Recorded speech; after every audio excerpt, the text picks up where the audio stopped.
Hello दोस्तों, कैसे आप लोग। रिएक्शन मैकेनिज्म का लेक्चर चल रहा था, काफ़ी सारे लेक्चर्स हो चुके थे।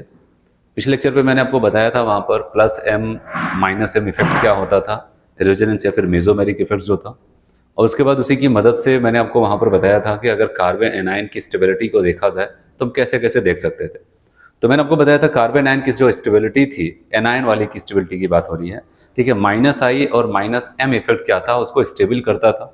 और जबकि प्लस एम प्लस आई वाले क्या करते थे, उसको वहां पर घटाने का काम करते, उसकी स्टेबिलिटी को डिक्रीज करते थे।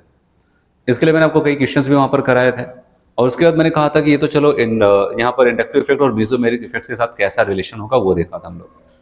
फिर उसके बाद हम लोग बात किए थे, मैंने कहा था अगर परसेंटेज ऑफ यस कैरेक्टर से पूछा जाए, जैसे एल्केन एल्किन एल्काइन का एनायन बनाया जाए और वहां पर हमसे पूछा जाए एनायन की स्टेबिलिटी का ऑर्डर बताओ, तो मैंने आपको बताया था कि जैसे जैसे परसेंटेज ऑफ यस कैरेक्टर बढ़ेगा उनकी एक्चुअली इलेक्ट्रॉन नेगेटिविटी बढ़ती थी। और जैसे इलेक्ट्रॉन नेगेटिविटी बढ़ेगी, मैंने आपको एक बात बताई है कि मोर इलेक्ट्रॉन नेगेटिव के ऊपर नेगेटिव चार्ज रहता है तो उसको ज्यादा स्टेबल माना जाता है। तो इसलिए जैसे जैसे परसेंटेज ऑफ यस कैरेक्टर बढ़ेगा तो वहां पर इलेक्ट्रॉन नेगेटिविटी बढ़ेगी और उसके एनायन की स्टेबिलिटी भी बढ़ने लगती थी। फिर मैंने आपको एक ओवरऑल ऑर्डर बताया था, अगर आपको याद हो तो पिछले लेक्चर पे मैंने ओवरऑल ऑर्डर में आपको ये बताया था, अगर ट्राइफिनाइल कार्बेनाइंस है, फिर बाइफिनाइल्स है, फिर बेंजाइल्स है, फिर एलाइंस, ये क्रमशः उनका ऑर्डर था। जितना ज्यादा बेंजीन रिंग लगा होगा उस एनायन से डायरेक्टली, उतना ज्यादा उसकी स्टेबिलिटी। जैसे 3 मैक्सिमम लग सकते हैं, वहां पर 3 लगा है, फिर 2 वाले, फिर 1 वाले। फिर मैंने एलाइल वाला बताया था कि एलाइल में क्या होता था, बेंजीन तो है नहीं लेकिन तब भी उसका एनायन रेजोनेंस में ज्यादा था, कॉन्जुगेटेड सिस्टम होता था। उसके बाद मैंने आपको बताया था C H triple bond C, sp hybridized वाला, फिर CH2 double bond CH minus, sp2 वाला, फिर यहाँ पर मैंने CH3 माइनस किया था। और उसके बाद फिर मैंने आपको बताया था वहां पर कि अगर हम बात करते हैं कि अगर वहां पर एक एल्काइल ग्रुप जोड़ दे, CH3 CH2 माइनस, फिर CH3 का होल ट्वाइस 2 माइनस, उसके बाद CH3 का होल थ्राइस C माइनस था। और यहाँ पर मैंने कहा था इंडक्टिव इफेक्ट की मदद से हमने देखा एक मिथाइल ग्रुप उसके पास कौन सा प्लस आई इफेक्ट होता है वो घटाएगा, फिर 2 लगाया तो और घटाएगा, 3 लगाया तो और घटाएगा। वहां पर मैंने आपको एक ट्रिक भी बताया था, एक कॉन्सेप्ट भी बताया था कि अगर बाई चांस सेम ग्रुप को हम क्या करते हैं, ऑर्थो मेटा पैरा पर रोटेट करते हैं और वहां पर आप अच्छे से समझ ले जाते हो, आपको पता चलता है इसका आई में कौन सा इफेक्ट है, एम में कौन सा इफेक्ट है, कहाँ पर क्या लगेगा, कहाँ पर नहीं लगेगा, तो आप उसके हिसाब से भी आप स्टेबिलिटी को अगर बता ले जाते तो बहुत अच्छा। लेकिन मैंने आपको जो ट्रिक बताया था, मैंने कहा था मीजोमेरिक के लिए हम लोग 100 मान के चलते हैं और उसके बाद क्या करते हैं, चाहे वो ऑर्थो और मेटा, ऑर्थो और पैरा, क्योंकि मेटा पे मीजोमेरिक या फिर एम इफेक्ट नहीं लगता था। मैंने कहा अगर ऑर्थो पर है, अगर बढ़ाने पे आया तो 100 बढ़ाएगा, घटाने पे आया तो -100 तक लेके जाएगा, जो मैंने आपको कॉन्सेप्ट बताया था। अगर आपने नहीं देखा आप पिछले लेक्चर में जाकर के देख सकते हो। अगर पैरा पर है, बढ़ाया तो 100 बढ़ाएगा, घटाएगा तो 100, क्योंकि ऑर्थो और पैरा पर मीजोमेरिक इफेक्ट सेम लगता था। लेकिन जो इंडक्टिव इफेक्ट होता है ऑर्थो पर सबसे ज्यादा, फिर उससे कम मेटा पर और सबसे कम पैरा पर लगता था। ऑर्थो के लिए मैंने कहा था कि 75, पैरा मेटा के लिए 50 और पैरा के लिए वहां पर 25 बताया था। और कहा कि ये जो पावर वहां पर बताई गई, एक डाटा दिया गया, अगर बढ़ाएगा तो प्लस में उतना, घटाया तो माइनस में उतना। तो ऐसे उसको हम लोग किए थे। अब उसी कॉन्सेप्ट की मदद से आज हम लोग कार्बोकैटायन की स्टेबिलिटी चेक करेंगे। फिर उसके बाद यहाँ पर एसिडिक और बेसिक एसिड के कुछ कॉन्सेप्ट्स होंगे, उसको भी देखेंगे। चले आते हैं यहाँ पर देखते हैं। देखो यहाँ पर बात आने वाली है स्टेबिलिटी ऑफ कार्बोकैटायन। कार्बोकैटायन की स्टेबिलिटी की हम बात करते हैं तो यहाँ पर आपको बताया कि स्टेबिलिटी ऑफ कार्बोकैटायंस, ठीक है, ये क्योंकि जब मैंने आपको इंडक्टिव इफेक्ट पढ़ाया था तभी आपको कार्बोकैटायन की स्टेबिलिटी बताया था और आपको बताया कार्बोकैटायन की स्टेबिलिटी प्लस आई के डायरेक्टली और माइनस आई की क्या हो जाएगा, इनवर्सली होगा। लेकिन आज हमें यहाँ पर एक पता चला है कि इसको प्लस एम वाला बढ़ाएगा और कौन घटाएगा, यहाँ पर माइनस एम वाला घटाएगा। मतलब प्लस की स्टेबिलिटी कार्बोकैटायन, मतलब क्या, ये पॉजिटिव वाले की बात कर रहे हैं तो ये प्लस एम और प्लस आई वाले ने जिम्मेदारी ले ली उसको स्टेबल करने की, और घटाने के लिए कौन, माइनस आई और माइनस एम वाले क्या करते हैं, उसको घटाएंगे। चलो अब एग्जांपल्स इसको देखते हैं। पिछले टर्न पे मैंने आपको कार्बन आयन में कॉन्सेप्ट्स बताया था, अब यहाँ पर हम लोग इसको देखने वाले हैं। यहाँ पर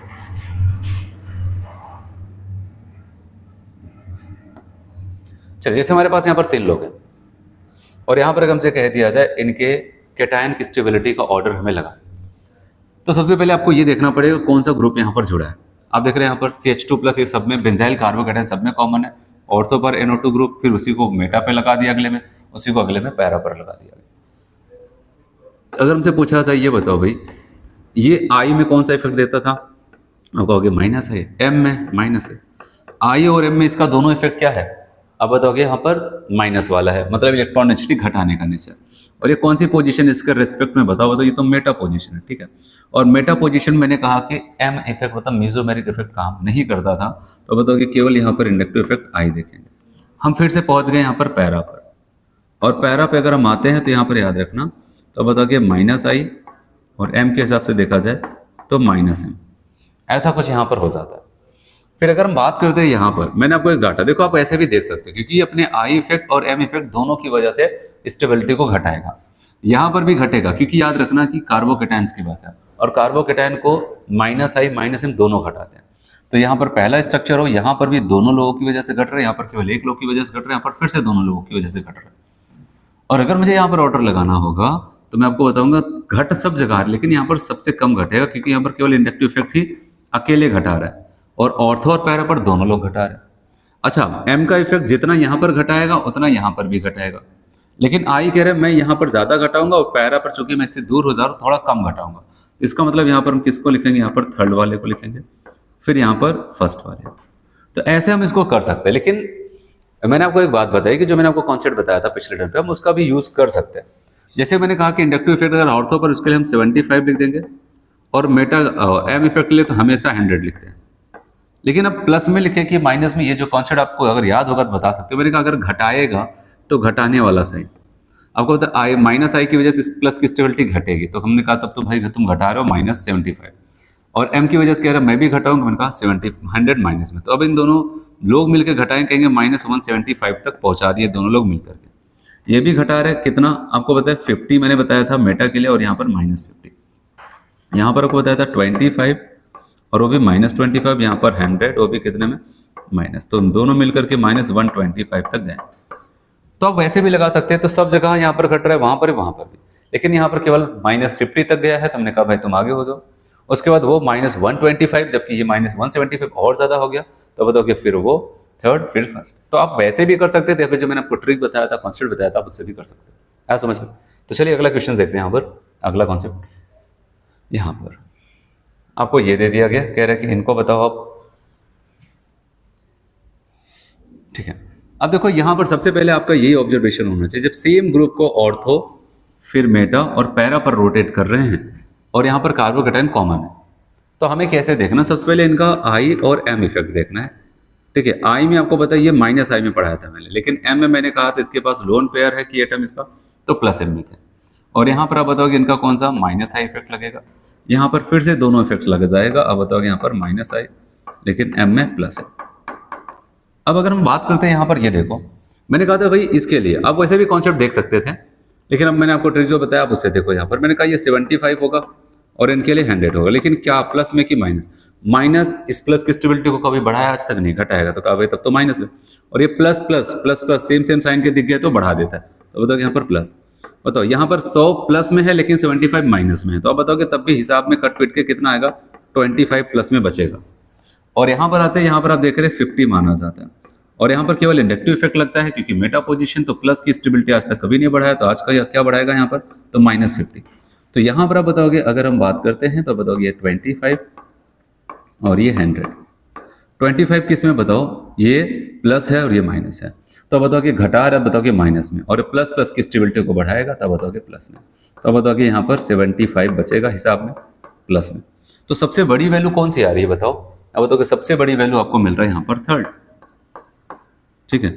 उसके बाद क्योंकि 75 प्लस में पहुंचा, ये 25 प्लस में आप बताओगे फर्स्ट, और सेकेंड वाला सबसे लास्ट में तो माइनस में चला गया। तो ऐसा कुछ है, आप वैसे भी इमेजिनेशन कर सकते थे, क्योंकि यहाँ पर तो घटेगा 100%, यहाँ पर एम की वजह से बढ़ रहा है, वहां पर भी एम की वजह से बढ़ रहा है, तो एम जितना यहाँ बढ़ा रहे उतना वहां पर बढ़ा रहा है। अब इंडक्टिव इफेक्ट डिसाइड करेगा, क्योंकि यहाँ पर अगर हम बात करते हैं तो 75 तक घटा रहे हो, केवल 25 घटा रहे, तो बताओगे वो फिर ये तभी आएगा। चलो और एग्जाम्पल देखें, तो बताओ जब एग्जाम्पल्स यहाँ पर, चलो हमारे पास 4 स्ट्रक्चर्स हैं, ठीक है। ये लगा है, अब देख रहे बेंजाइल केटायन, ये जो फोर्थ वाला है उसी के ऑर्थो पर मिथाइल ग्रुप है, मेटा पर लगा दिया, फिर पैरा पर लगा दिया। अब हम इनका नेचर देखेंगे। आपको पता है ये इंडक्टिव इफेक्ट भी देते थे और मीजोमेरिक, लेकिन इंडक्टिव इफेक्ट में कौन सा प्लस, और मीजोमेरिक में भी प्लस है। और मीजोमेरिक क्यों आ गया था पता है, मैंने कहा था कि ये हाइपर कॉन्जुगेशंस का कॉन्सेप्ट लगा करके वहां पर ये भी रिंग इलेक्ट्रॉन डेंसिटी बढ़ाते थे। चलो लेकिन हम पैरा पर, मेटा पर आ गए, कहेंगे भाई अब तो केवल आई लगेगा, वो भी प्लस वाला होता है इनका, और यहाँ पर आ गए तो फिर से प्लस आई प्लस एम है कि नहीं। और यहाँ पर आपको दिख रहा है ना तो कोई बढ़ा रहे ना तो कोई घटा रहे, तो ऐसा कुछ यहाँ पर होता है। तो इस हिसाब से अगर आप बताओ, यहाँ पर देखो m सबसे पावरफुल इफेक्ट होता है, जितना यहाँ बढ़ा रहा है उतना वहाँ पर भी बढ़ा रहा है। लेकिन अगर साथ ही साथ यहाँ पर देखें इंडक्टिव इफेक्ट भी तो ज़्यादा सपोर्ट कर रहा है, क्योंकि यहाँ पर 75 है और वहाँ पर क्या हो जाएगा, काफ़ी कम होगा। बढ़ा तो इंडक्टिव इफेक्ट वहाँ पर भी, लेकिन थोड़ा सा कम बढ़ाएगा। तो आप वैसे भी कर सकते थे, सबसे ज़्यादा आपको ये मिलेगा, फिर थर्ड मिलेगा, फिर सेकंड, फिर फोर्थ। लेकिन हम आते हैं अपना कॉन्सेप्ट जो मैंने आपको बताया, इनके लिए 75, इनके लिए 100। तो प्लस में 75 और प्लस में 100, तो कितना आ जाएगा 175। यहाँ पर कितना आ जाएगा प्लस 50, ठीक है। और यहाँ पर 25 किसमें, प्लस में, 100 कितना प्लस में, तो अब जाएगा 125। ये सारी चीज़ें जो मैं लिख रहा हूँ प्लस माइनस, ये सारी चीज़ें कहाँ से आई, जब आपको इंडक्टिव इफेक्ट अच्छे से पता है, मेसोमेरिक इफेक्ट्स पता है, कौन कहाँ पर है, ठीक है, तभी जाकर के आप बता सकते हो। तो इसलिए आप बताओ कि यहाँ पर ना तो बढ़ा ना तो घटा, जितना है उतना, ठीक है ना, फायदा हो ना तो घटा, मतलब जीरो पे। तो बताओ इस हिसाब से सबसे बड़ी वैल्यू आपको कौन सी दिख रही है भैया, बताओगे फर्स्ट है, फिर कौन सा बताओगे यहाँ पर थर्ड, और उसके बाद अब बताओगे सेकेंड, फिर उसके बाद यहाँ पर क्या हो जाता है बताओगे फोर्थ, ऐसा कुछ आ जाता है। जिनको ये वैल्यू लग रहा है कहाँ से आया है, तो पिछला लेक्चर देखिए, वहाँ पर मैंने सारी चीज़ें बताई, ठीक है, किसके लिए क्या मानना है, क्या सारी चीज़ें। नहीं तो कॉन्सेप्ट आपका क्लियर होती है, वैल्यू लगाने की कोई ज़रूरत ही नहीं, वो तो मैंने लगा दिया। अगर किसी को थोड़ा सा कंफ्यूजन होता है कि नहीं, कभी कभी से गलत हो जाता है, तब ऐसा करेंगे तो कभी गलत नहीं होगा। चलो, ये तो आपने यहाँ पर इंडक्टिव इफेक्ट और मेसोमेरिक इफेक्ट की मदद से देखा, ठीक है, कि कैसे वहां पर बढ़ेगा कि घटेगा, खासकर जब सेम ग्रुप को ऑर्थो मेटा पैरा पर रोटेट किया जा रहा है। तो वहां पर मैंने आपको बताया कि भाई दोनों इफेक्ट लगाना, उनकी वैल्यू को रखना, या फिर अपना कॉन्सेप्ट लगाना वहां पर और बता देना कि कौन ज्यादा, कौन कम, कौन और भी कम, ऐसा। लेकिन अब इसके अलावा भी अगर हम देखें वहां पर, तो कहा जाता है कि अगर हाइब्रिडेशंस अलग अलग देखने को मिल रहे हैं, तो कहा रहा है कि वहां पर जिसका हाइब्रिडेशन जितना बड़ा होगा, उसके लिए उसकी वैल्यू क्या हो जाती है, उतनी छोटी हो जाती है। तो इसका मतलब याद रखना, वहां पर सॉरी हाइब्रिडेशन नहीं, परसेंटेज ऑफ यस कैरेक्टर आपको बोलना है। परसेंटेज ऑफ यस कैरेक्टर की क्या हो जाता है, कैटायन की स्टेबिलिटी इनवर्सली प्रोपोर्शनल होगी, जबकि एनायन का जो मैंने आपको बढ़ाया था, परसेंटेज ऑफ यस कैरेक्टर की क्या था, डायरेक्टली कह रहे जितना ज्यादा यस कैरेक्टर होगा उतना इलेक्ट्रॉन नेगेटिविटी आएगा, और नियम के हिसाब से मोर इलेक्ट्रॉन नेगेटिव पर नेगेटिव ही होना चाहिए। लेकिन अब यहाँ पर तो हम इलेक्ट्रोनेगेटिव वहां पर नहीं देखने वाले, क्योंकि यहाँ पर क्या हो जाता है, कैटायन है, तो कैटायन कहेगा मैं तो भाई मोर इलेक्ट्रोनेगेटिव पे नहीं, लेस इलेक्ट्रोनेगेटिव पे ज्यादा अच्छा फील करूंगा। तो इसीलिए यहाँ पर परसेंटेज ऑफ यस कैरेक्टर बढ़ेगा तो इलेक्ट्रॉन नेगेटिविटी बढ़ेगी, लेकिन स्टेबिलिटी कार्बोकैटायन की घट जाती है। तो वही देखना है आपको यहाँ पर। तो आपको ये बताया गया है stability of carbocation, stability of carbocation percentage of yes character की क्या हो जाएगा, इनवर्सली प्रोपोर्शनल होगा। और यहाँ पर अगर हम बात करते हैं, जैसे आप देख रहे हैं यहाँ पर, इसमें हाइब्रिडेशंस क्या हो जाएगी, sp, ये कार्बोकैटायन sp हाइब्रिडाइज से जुड़ा है, ये sp2 वाले से जुड़ा है, ये sp3 से जुड़ा है। और यहाँ पर अगर हमसे पूछे कितना परसेंट है एस कैरेक्टर, क्योंकि हमको एस को देखना है, ठीक है, 50, यहाँ पर 3 लोग हैं तो एस के हिस्से में 33.33% आ जाता है, और यहाँ पर 4 है तो एस के हिस्से में 25%। तो आप देख रहे हैं जैसे जैसे परसेंटेज एस कैरेक्टर ज्यादा हो, कम होता जा रहा है, और स्टेबिलिटी आप देखिए कार्बोकैटायन की बढ़ती जाएगी। एरो के हिसाब से अगर हम चले यहाँ पर, तो बताओ कि परसेंटेज एस कैरेक्टर घट रहा है तो इलेक्ट्रॉन नेगेटिविटी भी घट रही है, स्टेबिलिटी बढ़ती जाएगी। हम यही चाहते हैं कि मोर इलेक्ट्रॉन नेगेटिव के ऊपर नेगेटिव हो, लेस के ऊपर पॉजिटिव हो। अगर यहाँ पर परसेंटेज ऑफ यस कैरेक्टर घटता जा रहा है, तो इसका मतलब इसके ऊपर इलेक्ट्रॉन नेगेटिविटी कम होती जा रही है। इसका मतलब ऐसे कह सकते हैं इलेक्ट्रॉन पॉजिटिविटी बढ़ती जा रही होगी, क्योंकि एक घट रहा है तो दूसरा बढ़ेगा, इसलिए स्टेबिलिटी बढ़ती जा रही है। तो परसेंटेज ऑफ यस कैरेक्टर के इनवर्सली होता है, ये बात ध्यान देना, क्योंकि जब आपको वहां पर क्या मिलता है, सेम हाइब्रिडेशन, डिफरेंट हाइब्रिडेशंस के कैटायंस मिलते हैं, तब वहां पर हम ये कॉन्सेप्ट्स लगाते हैं। फिर सवाल आता है तीसरा, नंबर ऑफ रेजोनेटिंग स्ट्रक्चर के अगर हमसे पूछ लिया जाए, नंबर ऑफ रेजोनेटिंग स्ट्रक्चर्स के, तो क्या होगा वहां पर, स्टेबिलिटी ऑफ कार्बोकैटायंस, वो क्या हो जाएगा, नंबर ऑफ रेजोनेटिंग स्ट्रक्चर की क्या हो जाता है, वो डायरेक्टली प्रोपोर्शनल होगा। अच्छा, कार्बे एनायन का क्या था, याद है, तो कार्बे एनायन का भी क्या हो जाता था, वो percentage of sorry number of resonating structure की क्या हो जाता था, डायरेक्टली प्रोपोर्शनल। और कार्बोकैटायन भी हो रहे, क्या ऐसा हो सकता है? तो याद रखना कि ऐसा नहीं है बताओ कि परसेंटेज ऑफ यस कैरेक्टर को डायरेक्टली था, ये इनवर्सली हो गया, वो प्लस आई माइनस आई की इनवर्सली था, ये प्लस आई और प्लस आई प्लस एम की क्या हो जाता है, डायरेक्टली हो जाता है। तो ऐसा नहीं कि सब कुछ उल्टा चल रहा है तो यहाँ पर भी पलट दो, नहीं। याद रखना रेजोनेंस जो है, चाहे वो कार्बोकैटायन हो, चाहे कार्बोनाइन हो, चाहे फ्री रेडिकल हो, सबके क्या हो जाता है, डायरेक्टली प्रोपोर्शनल ही होता है, क्योंकि हमें स्टेबिलिटी देखनी है। हाँ, बेसिक क्वेश्चन देख जहाँ पढ़ाया था, लेकिन वो स्टेबिलिटी की बात नहीं हो रही थी। बेसिक क्वेश्चन का मतलब कितनी आसानी से, कितनी जल्दी रिएक्शंस कर जाए वहां पर, ठीक है। तो वहां पर बात अलग है, वहां पर इनवर्सली प्रोपोर्शनल था बेसिक स्ट्रेंथ के लिए। इसके अलावा अगर स्टेबिलिटी की बात आती है तो नंबर ऑफ रेजोनेटिंग स्ट्रक्चर के क्या हो जाएगा, डायरेक्टली। तो चलो आते हैं यहाँ पर, जैसे यहाँ पर मैं एग्जांपल्स बताऊं, क्या ये कार्बोकैटायन रेजोनेंस में जाएगा, बताओगे, अभी बताते हैं। अल्फा कार्बन पे गए, कोई पाई बॉन्ड दिखा, नहीं। यहाँ पर एक भी रेजोनेटिंग स्ट्रक्चर नहीं है, बताओगे 0।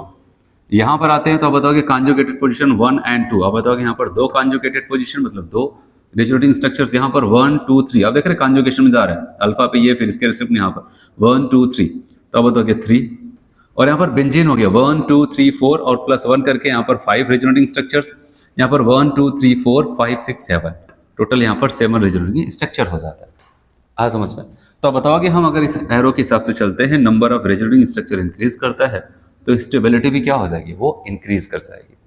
रेजोनेटिंग स्ट्रक्चर्स बढ़ेंगे तो स्टेबिलिटी भी क्या हो जाएगी, बढ़ती चली जाती है।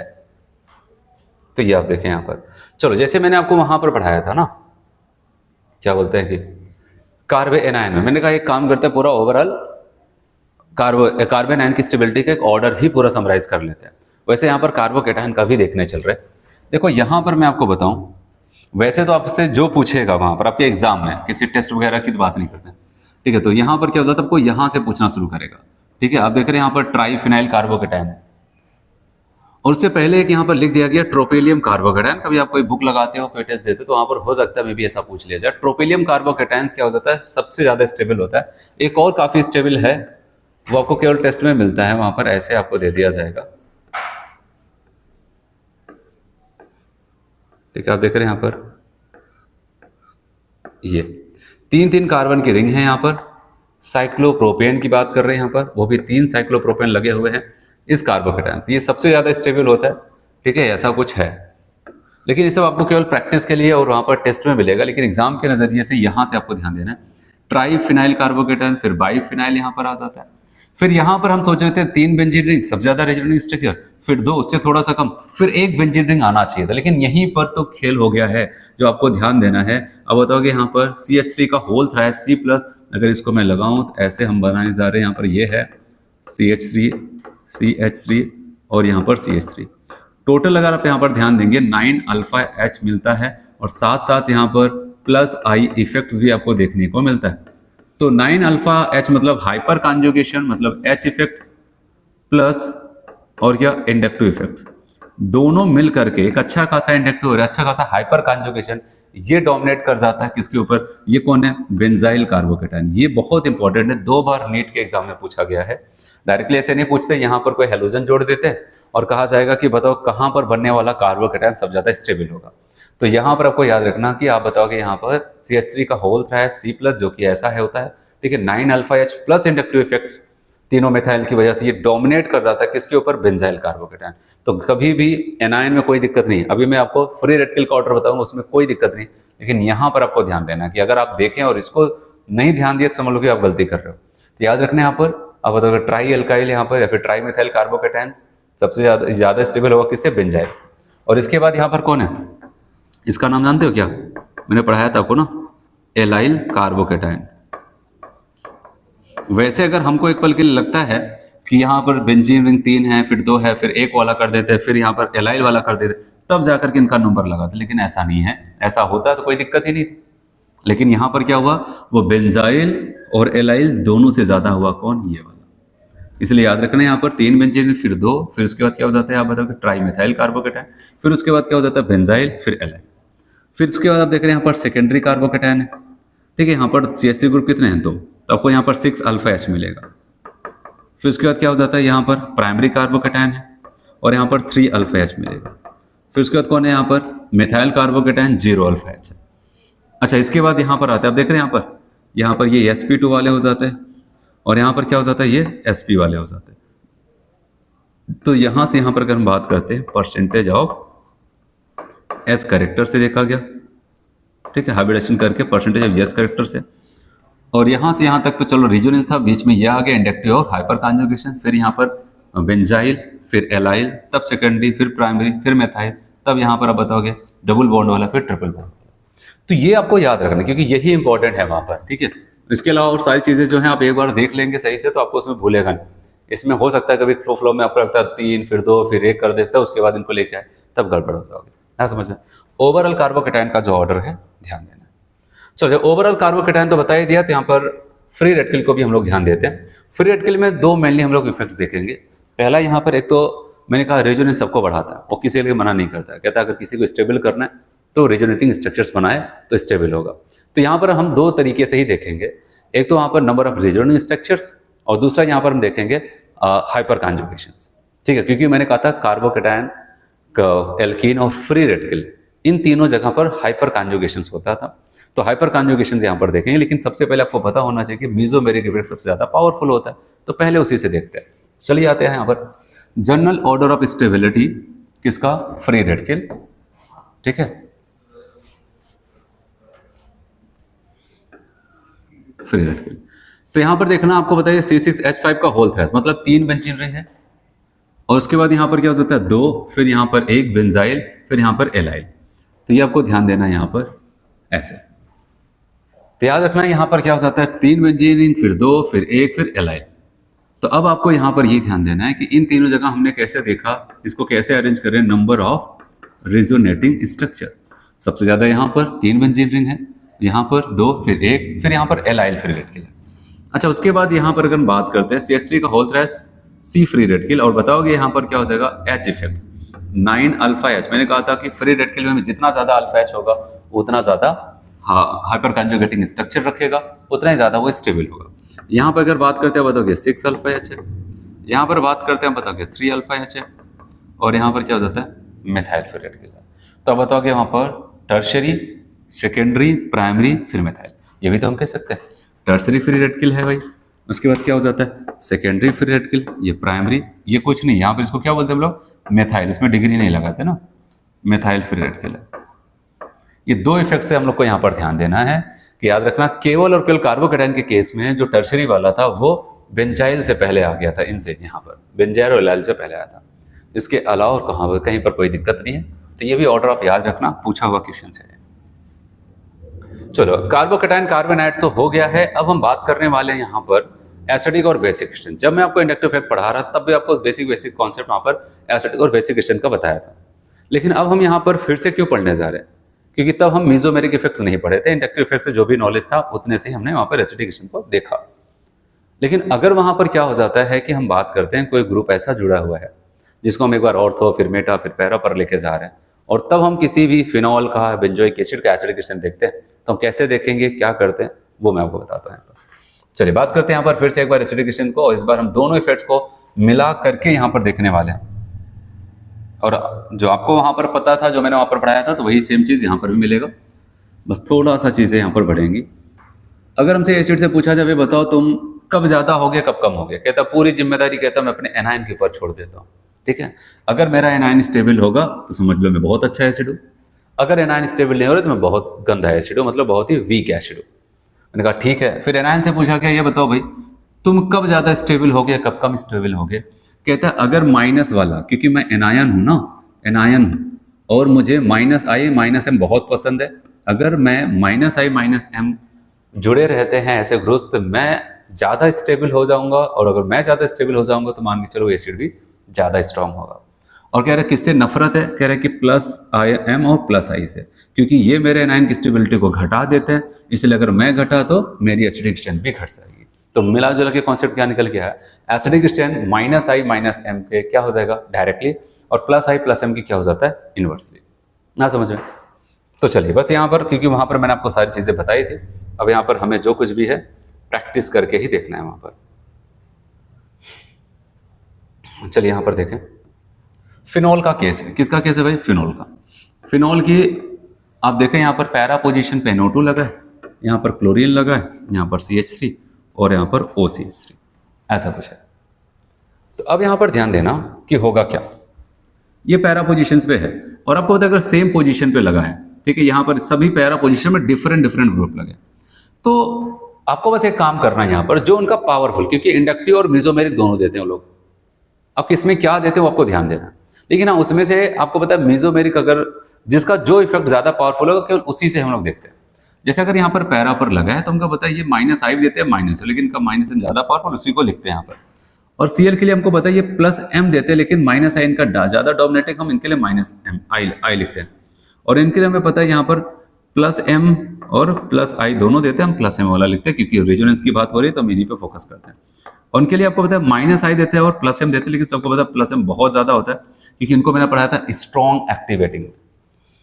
तो यहाँ पर अगर एसिडिक स्टेन की बात आती है, अगर हम देखते हैं वहां पर, तो आपको पता है जो माइनस वाले हैं वही तो एसिडिक स्टेन को बढ़ाएंगे। ये माइनस वो माइनस, ये दोनों प्लस है, तो ये माइनस है वो माइनस है। तो आप बताओगे यहाँ पर ये माइनस में काफी आगे है, तो फर्स्ट वाला सबसे ज्यादा, फिर सेकेंड वाला आएगा। अब ध्यान देना ये भी प्लस एम प्लस एम, लेकिन ये आपको पता है इसका पावर थोड़ा सा कम। मैंने कहा था ये वीकर एक्टिवेटिंग जबकि वो स्ट्रॉन्ग एक्टिवेटिंग था, तो मतलब ये भी घटाएंगे वो भी घटाएंगे। उनकी पावर ज्यादा है, प्लस एम में काफी आगे होते हैं तो उनकी पावर ज्यादा है तो ज्यादा घटाएंगे। इनकी पावर कम है तो ये भी घटाएंगे लेकिन कम घटाएंगे। बताओगे थर्ड, उसके बाद किसका नंबर आएगा? फोर्थ। तो एसिडिक स्टेन क्या हो जाता है आपका यहाँ पर? First second third and fourth, first second third and fourth, ये आ जाता है।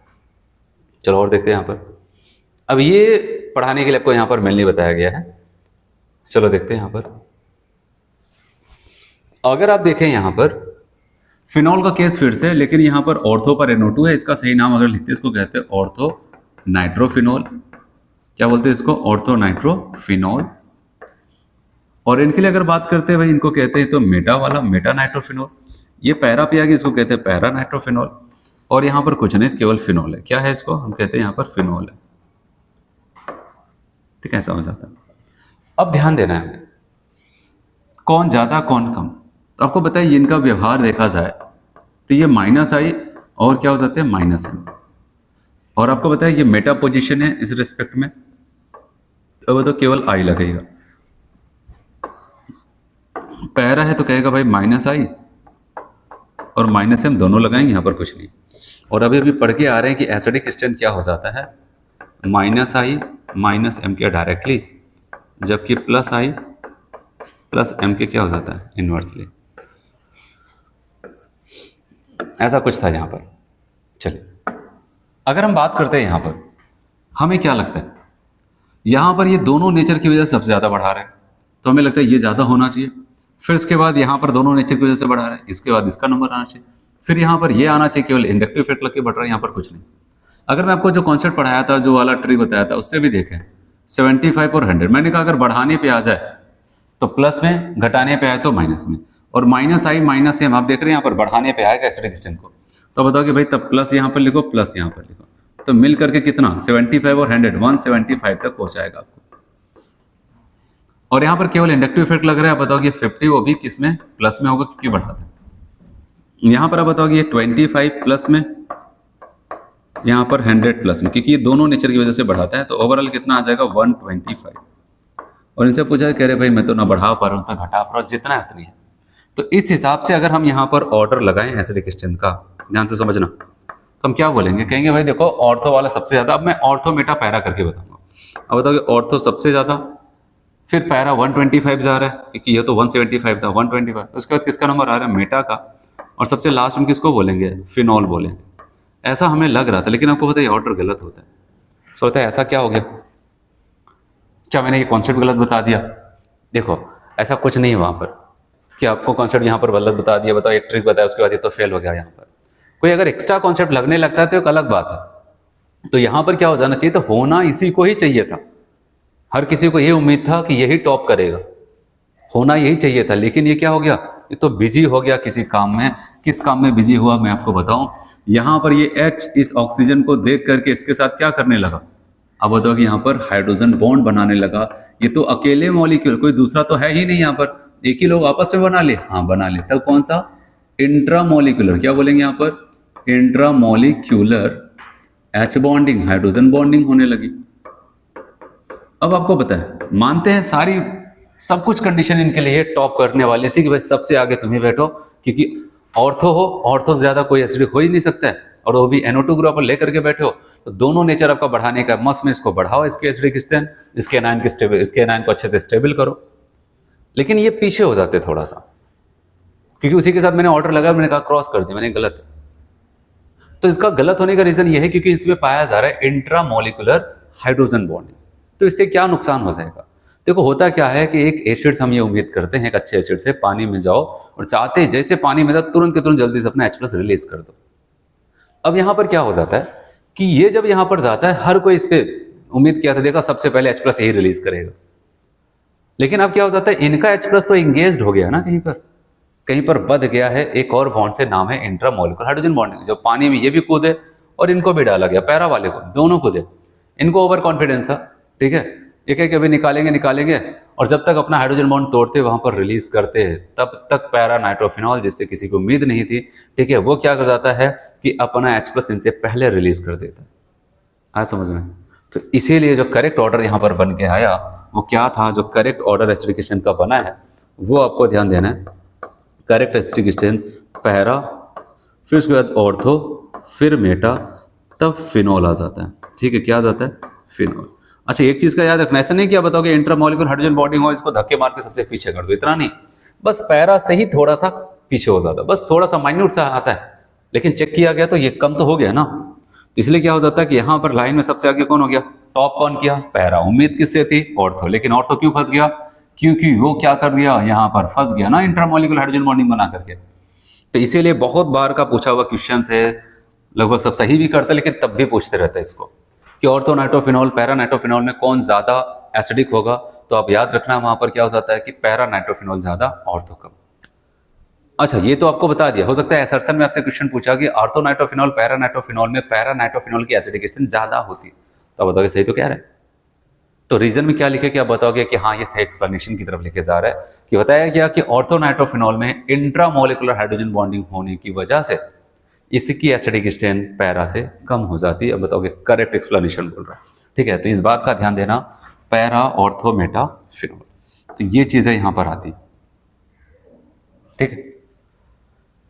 तो इसमें बहुत सारे पॉइंट्स बनते हैं, अगर मैं आपको बताऊं ऑर्थो नाइट्रोफिनॉल और पैरा नाइट्रोफिनॉल पे बहुत सारे पॉइंट्स बनते हैं। जैसे कि आपको अभी क्या बताया मैंने, यहाँ पर एसिडिक स्ट्रेंथ इसका ज्यादा इसका कम। अगर कल को हमसे पूछा जाए बॉइलिंग पॉइंट किसका कम होता है, बॉइलिंग पॉइंट के रिस्पेक्ट में, तो याद रखना कि बॉइलिंग पॉइंट्स पैरा का ज्यादा होता है, ऑर्थो का कम। ये मैंने केमिकल बॉन्डिंग से पढ़ा है। तो आप बताओगे यहाँ पर क्या हो जाता है कि इसका कम बॉइलिंग पॉइंट, इसका ज्यादा इसका कम, क्यों? देखो, एक होता है इंटरमॉलिक्यूलर हाइड्रोजन बॉन्डिंग और एक होता है इंट्रा, जैसा कि यहाँ पाया जा रहा है, inter between two molecules. Para nitrophenol में इंटर वाला पाया, इंटर मतलब दो लोगों के साथ, और यहाँ पर क्या हो जाता है इंटर मतलब विद इन द मॉलिक्यूल्स। तो इसीलिए जहां पर इंटरमॉलिक्यूलर हाइड्रोजन बॉन्डिंग पाया जाता है उसका एग्रीगेशन होता है, जमावड़ा होता है, वहां पर बॉइलिंग पॉइंट्स बढ़ जाता है, और जहां पर इंट्रामॉलिक्यूलर होता है वहां पर बॉइलिंग पॉइंट्स बढ़ता नहीं है। फिर आपसे ऐसा पूछा जाता है दोनों में से स्टीम वोलेटाइल कौन है, जिसका बॉइलिंग पॉइंट्स कम होगा वही स्टीम वोलेटाइल होगा। ये स्टीम वोलेटाइल, ये स्टीम वोलेटाइल नहीं, क्योंकि यहाँ पर मैंने आपको प्यूरिफिकेशन मेथड्स पढ़ाया था, मैंने आपको बताया एक स्टीम डिस्टिलेशन, और नीट 2017 में पूछा हुआ क्वेश्चन था कि ऑर्थो नाइट्रोफिनॉल और पैरा नाइट्रोफिनॉल 1:1 रेशियो के साथ एक बीकर में भरे, उनको कैसे सेपरेट करेंगे, कौन सी टेक्निक से? अब तो स्टीम डिस्टिलेशन से, क्योंकि स्टीम पाते ये वेपराइज हो जाएंगे, इनका ऊपर कोई फर्क नहीं पड़ता। तो 2-3 पॉइंट से आपको ध्यान देना, ठीक है। तो याद रखना यहाँ पर क्या है, और एक चीज ये भी जो मैंने आपको यहाँ पर कॉन्सेप्ट बताया, अब ऐसा नहीं कि आप इसको भूल जाओगे। याद रखना कि ऐसा नहीं हो सकता है आपको पैरा पता चल गया पैरा ज्यादा होगा, कल को 3 ऑप्शन में, 4 ऑप्शन में से 3 ऑप्शन में ही पैरा को आगे कर दे, तो इसके बाद का भी तो सही ऑर्डर आपको पता होना चाहिए। तो इसलिए याद रखना कि पहले कॉन्सेप्ट के हिसाब से आपको लगाना है, लेकिन आपको याद रखना बस यहाँ पर एक एक्स्ट्रा कॉन्सेप्ट लगता है, पैरा ज्यादा हो जाता है ऑर्थो का। कल को पता चले पैरा को ज्यादा किया, इसके बाद यहाँ पर मेटा लगा के तब ऑर्थो लगाए, कल को यहाँ पर फिनॉल लगा दे इसके बाद मेटा ऑर्थो के यहाँ पर, तो कुछ भी चेंजेस कर सकते। केवल ये नहीं कि हमने जान लिया पैरा का ज्यादा होना है, इसके पीछे का पता चला आपको नहीं पता, इसके पीछे का भी ऑर्डर आपको ये कॉन्सेप्ट आपको बता देगा, ठीक है। चलो आपको यहाँ पर रीजन कह रहे हैं, due to intramolecular hydrogen bonding in ortho nitrophenol it is less acidic than para nitrophenol. कल को आपको ऐसा बोला जाए तो याद रखना ये है इसका रीजन, ठीक है। चलो अगला केस यहां पर देखते हैं हम लोग, बेंजोइक एसिड का केस है। बेंजोइक एसिड है, उसकी ऑर्थो पोजीशन पर NO2, यहां पर मेटा पे लगा है, यहां पर पैरा पर, और यहां पर केवल बेंजोइक एसिड है, ठीक है, ऐसा कुछ है। तो चलो यहां पर देखते हैं, अगर आपको बताया यहां पर इसका क्या हो जाता है -I -M, ठीक है। यहां पर क्या हो जाएगा, अब बताओ केवल और केवल -I, यहां पर फिर से दोनों -I -M। अब अगर मैं बात करूं यहां पर क्या हो जाता है कि मैंने बताया है कि एसिडिकेशन को -I -M बढ़ाता है। अब बताओगे +75 +100, अब इतनी आपकी प्रैक्टिस हो गई होगी, 175 यहाँ पर आ जाता है, यहाँ पर कितना आ जाएगा +50 आ जाएगा, बढ़ा रहा है। और यहाँ पर आप बताओगे टोटल मिला के मैं डायरेक्ट लिख रहा हूँ 125, और यहाँ पर कुछ ना बढ़ा ना तो घटा 0। तो इस हिसाब से अगर हम बात करते हैं एसिडिक स्ट्रेंथ को, तो आप बताओ कि सबसे ज़्यादा कहाँ पर दिख रहा है? ऑर्थो, सही है। देखो इसको हम ऑर्थो बोलेंगे, ये क्या हो जाता है? मेटा है और ये पैरा है, वो केवल बेंजोइक एसिड। तो ऑर्थो सबसे ज़्यादा, उसके बाद किसका नंबर आ जाएगा? पैरा, फिर कौन आ जाएगा भाई? मेटा, और सबसे लास्ट में कौन आ जाएगा? Benzoic acid. ठीक है, अगर बेंजोइक एसिड की ऑर्थो मेटा पैरा पर NO2 ग्रुप लगा है तो यहाँ पर ऐसा कुछ हो जाता है। ठीक है, यहाँ पर कोई चेंजेस नहीं होगा, जो है वही होगा।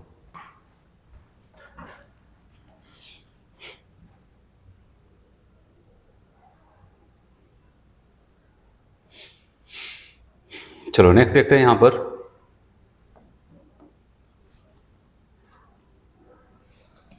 और यहाँ पर आपको ये बताता है कि OCH3 है।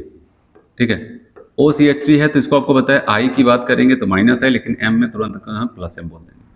और I के लिए हम यहाँ पर 75 लिखेंगे और M के लिए प्लस M 100। देखो अब यहाँ पर बात करना कि ये एसिड की एसिडिक स्ट्रेंथ देखने वाला है, और माइनस वाले ही बढ़ाते तो कहेंगे चलो तुम बढ़ा रहे तो तुम्हारे लिए प्लस साइन लिख देते हैं, और कह रहे कि मैं तो प्लस M बन गया हूँ तो इसकी वजह से घटाऊंगा। लेकिन अब घटने के बाद आपको माइनस में 25 का हिसाब मिलेगा। यहाँ पर आते हैं, यहाँ पर आप बताओ कि सबसे ज़्यादा कौन हो जाएगा? अब बताओ कि भाई यहाँ पर I होता है माइनस I, और यहाँ पर वैल्यू प्लस में 50 आएगा क्योंकि माइनस की वजह से बढ़ाएगा। और यहाँ पर अगर हम आते हैं तो आप बताओ कि माइनस I और यहाँ पर प्लस M, प्लस में 25 क्योंकि I माइनस I की वजह से बढ़ाएगा, लेकिन आपको पता है यहाँ पर क्या हो जाता है? ये घटाएगा, यहाँ पर आ जाएगा -100। तब भी कटपिट के कितना? -75 बचेगा, और वो जीरो, ना तो बढ़ा ना तो घटा। हमारी उम्मीद ये थी एसिडिक स्ट्रेंथ को लेकर के कि सबसे ज़्यादा किसको कहा जाए। आप बताओ कि यहाँ पर मैंने क्या बताया भाई, इसको याद रखना, ये हमारा ऑर्थो है, ये कौन है? मेटा, ये पैरा वाले, और ये तो बेंजोइक एसिड है। ठीक है, प्लेन बेंजोइक एसिड है। तो अब इस हिसाब से हम कह रहे हैं कि भाई मेटा मुझे सबसे आगे लग रहा है, सही है, क्योंकि वही प्लस में और तो ये दोनों लोग तो माइनस है। उसके बाद किसका नंबर आना चाहिए? बेंजोइक एसिड का, ये भी सही कह रहे हो। फिर उसके बाद नंबर कितना? ये माइनस में 75, ये माइनस में 25, ये कम माइनस में ना, कहेंगे ऑर्थो। फिर यहाँ पर पैरा, ये हमें लग रहा था पता है, लेकिन ये गलत होता है। क्या हो सकता है? गलत होता है। तो सवाल आता है अगर ये गलत है तो करेक्ट क्या है? अभी तो ये कॉन्सेप्ट लगाया, एक जगह फिट बैठा, अब यहाँ पर फेल हो रहा है। याद रखना यहाँ पर एक कॉन्सेप्ट चलता है, अगर मैं आपको बताऊं, बेंजोइक एसिड का केस है, ये ऐसे होता है यहाँ पर ऐसे, और यहाँ पर अगर हम कोई भी ग्रुप लगाते हैं, क्या लगाते हैं भाई? ग्रुप। तो ये बेंजोइक एसिड में आप देख रहे हैं COOH ग्रुप काफी बड़ा ग्रुप होता है, काफी बड़ा इसका इलेक्ट्रॉन क्लाउड होगा।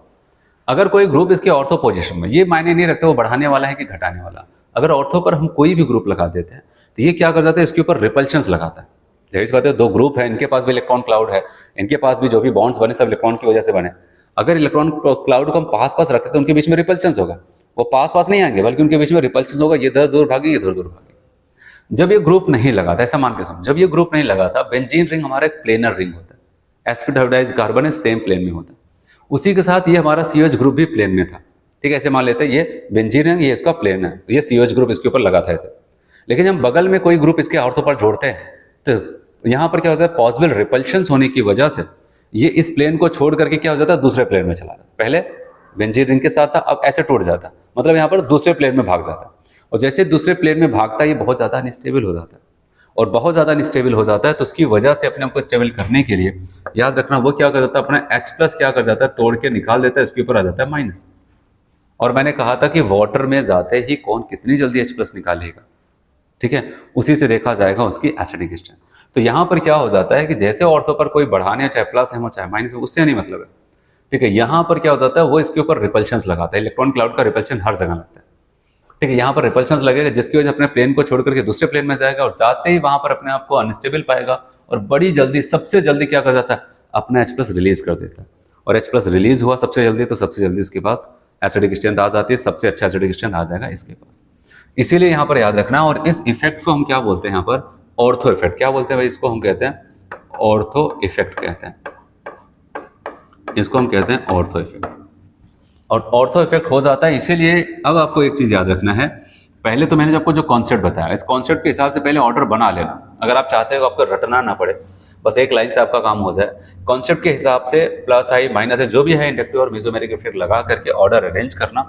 फिर ऑर्थो पहले नियम के हिसाब से करना, ऑर्थो जहां कहीं पर भी हो उसको आगे कर देना। अगर आगे ही आ जाता, जैसे कि ऊपर वाले एग्जांपल्स में ऑर्थो NO2 वाले केस में ऑर्थो ही आगे था तो मैंने वहां पर कुछ नहीं बताया, लेकिन अगर ऑर्थो आपका कहीं और चला जाता है, चाहे वो बढ़ाने वाला चाहे घटाने, उससे मतलब नहीं, तो आपको उसको क्या करते हैं, सबसे आगे कर देना है। उसके बाद पीछे के जैसे ऑर्डर उसको ऐसे लिख देना है, भाई ऑर्थो को आगे किया, इसके बाद फिर मेटा, फिर बेंजोइक एसिड, फिर क्या आ जाएगा। आपको कुछ रटने की ज़रूरत नहीं है, बस कॉन्सेप्ट से चलो। पहले जो आपको कॉन्सेप्ट बताया इसके हिसाब से ऑर्डर अरेंज कर लेना और देखना बेंजोइक एसिड का केस है, ऑर्थो आगे है कि नहीं है। अगर आगे है बहुत अच्छी बात है, नहीं आगे है तो जहाँ कहीं पर उठाकर सबसे आगे खड़ा कर देना, बस हो गया आपका ऑर्डर। हाँ समझ में? तो ऐसे किया जाता है यहाँ पर बेंजोइक एसिड के केस में।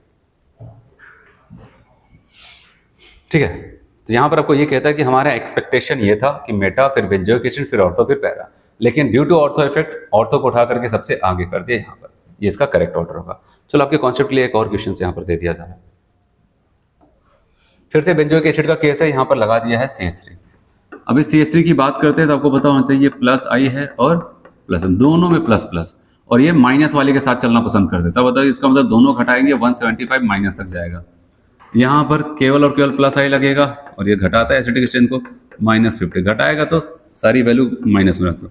फिर से यहाँ पर प्लस I और प्लस M आएगा और यहाँ पर आपकी वैल्यू क्या आ जाएगी, अब बताओ कि -125 और यहाँ पर 0, ऐसा कुछ हो जाता है। एक्सपेक्टेड जो हमारा ऑर्डर है, हमें लग रहा था कि भाई ये काम करो सबसे आगे किसको कर देते हैं, यहाँ पर मैं लिखता हूँ बेंजोइक एसिड, क्योंकि वो तो +0 है, इसके बाद सबके सब माइनस में चले गए ना। अब बताओ कि यहाँ पर हम बेंजोइक एसिड कहेंगे, फिर उसके बाद किसको कहने वाले हैं, कहेंगे ये चलो 50 ही माइनस में गया, मतलब इसको मेटा वाला।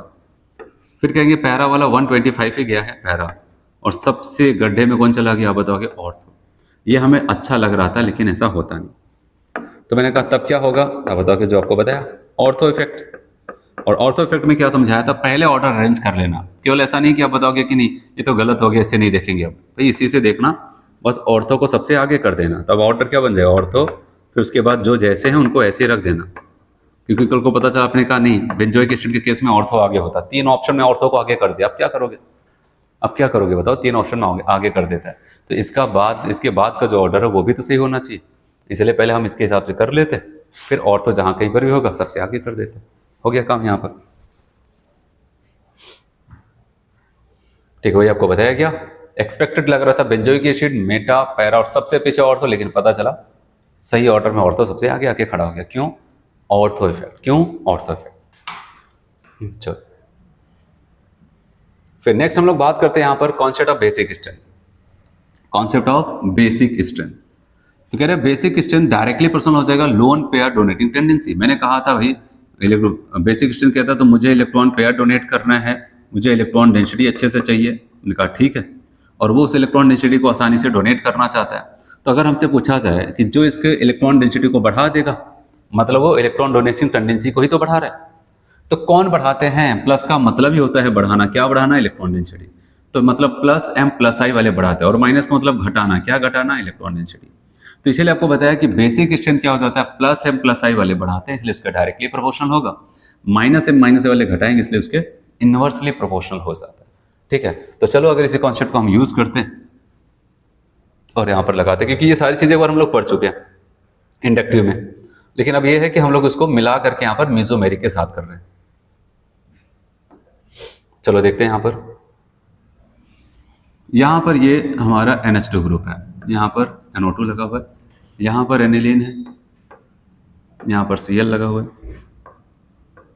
यहाँ पर CH3 है, यहाँ पर OCH3 है।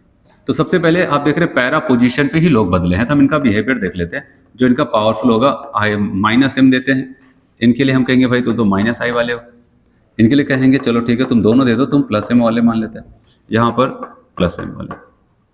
तो बताओ कौन बढ़ाता है बेसिक स्ट्रेंथ को, अभी बताया थोड़ी देर पहले, आप बताओ कि +M + I, घटाता कौन है, -M - I। तो इस हिसाब से अगर देखा जाए तो 2 जगह बढ़ रहा है, ये थर्ड वाले और फोर्थ वाले, क्योंकि ये दोनों प्लस वाले हैं। अब सवाल आता है इन दोनों में से कौन ज्यादा होगा, ऑर्डर जिसको पता होगा वो बता लीजिए। ऑर्डर में आपको पता है इसको स्ट्रॉन्ग एक्टिवेटिंग में रखा था +M में, ये तो बेचारे थे लेकिन ये वीकर एक्टिवेटिंग थे, तो इनके पास पावर बहुत अच्छी है। अब बताओगे फोर्थ, फिर उसके बाद किसका नंबर, थर्ड, जितना भी बढ़ा रहे लेकिन बढ़ा तो रहा है। फिर उसके बाद बात करते हैं यहाँ पर सेकंड। अब होता क्या, देखो ये भी घटा रहा है, ये भी घटा रहा है, लेकिन आपको पता है इसकी पावर माइनस एम में बहुत आगे, माइनस एम दोनों में बहुत आगे।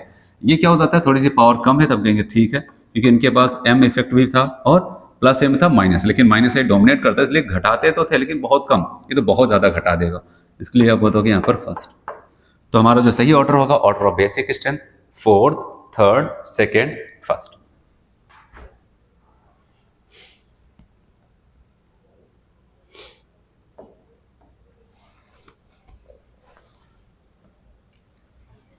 चलो अब यहां पर ये वाला केस इंपॉर्टेंट होगा। एनेलीन का केस है, इसकी ऑर्थो पर NH2 ग्रुप, मेटा पर NH2 ग्रुप, फिर पैरा पर NH2 ग्रुप यहाँ पर है। तो आपको पता है ये माइनस आई और माइनस एम दोनों नेचर की वजह से इसकी बेसिक स्ट्रेंथ घटे, क्योंकि बेसिक स्ट्रेंथ प्लस वाले के साथ जाता है। तो अब बताओ कि इसका मतलब दोनों घटाएंगे -175 तक जाएगा, और यहाँ पर माइनस आई है, ये भी घटाएगा -50 तक जाएगा। यहाँ पर फिर से आप बताओगे माइनस आई माइनस है, मैंने कहा था कि 125 माइनस में, और ये 0। तो इस हिसाब से अगर देखें तो सबसे ज़्यादा कौन हो जाएगा, आपका बताओगे आप, एनिलीन, फोर्थ वाला ना, एनिलीन।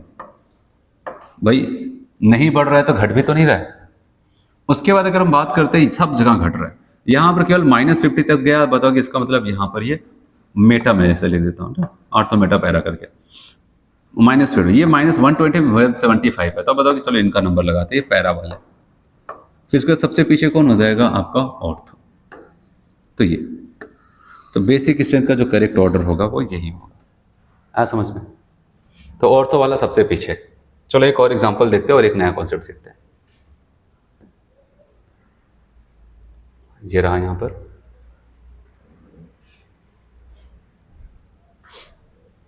यहां पर फिर से एनिलीन का केस है, CH3 CH3 CH3 यहां पर, और आपको पता होना चाहिए ये प्लस आई और प्लस एम, यहाँ पर प्लस आई, यहाँ पर फिर से प्लस आई प्लस एम, यहाँ पर कुछ नहीं लगेगा तो 0। और आपको पता है बेसिक स्ट्रेंथ दोनों लोग मिलकर बढ़ाते हैं, तो मतलब यहाँ पर बढ़ेगा कितना, 175 तक, यहाँ पर कितना +50 तक, और यहाँ पर कितना बताओ कि +125। अगर ये आपको समझ में नहीं आ रही क्या गिनती लिख देते हैं तो आपको पिछला लेक्चर देखना पड़ेगा या फिर अपना कॉन्सेप्ट लगा सकते हैं।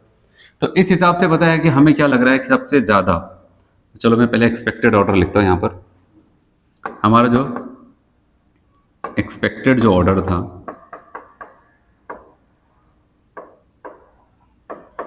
हमने कहा भाई मुझे ऑर्थो सबसे ज़्यादा लग रहा है, ठीक है। उसके बाद क्या लग रहा है, आप बताओगे यहाँ पर पैरा, ठीक। और उसके बाद क्या लग रहा है, मेटा, और सबसे कम कौन लग रहा है आपको, एनिलीन।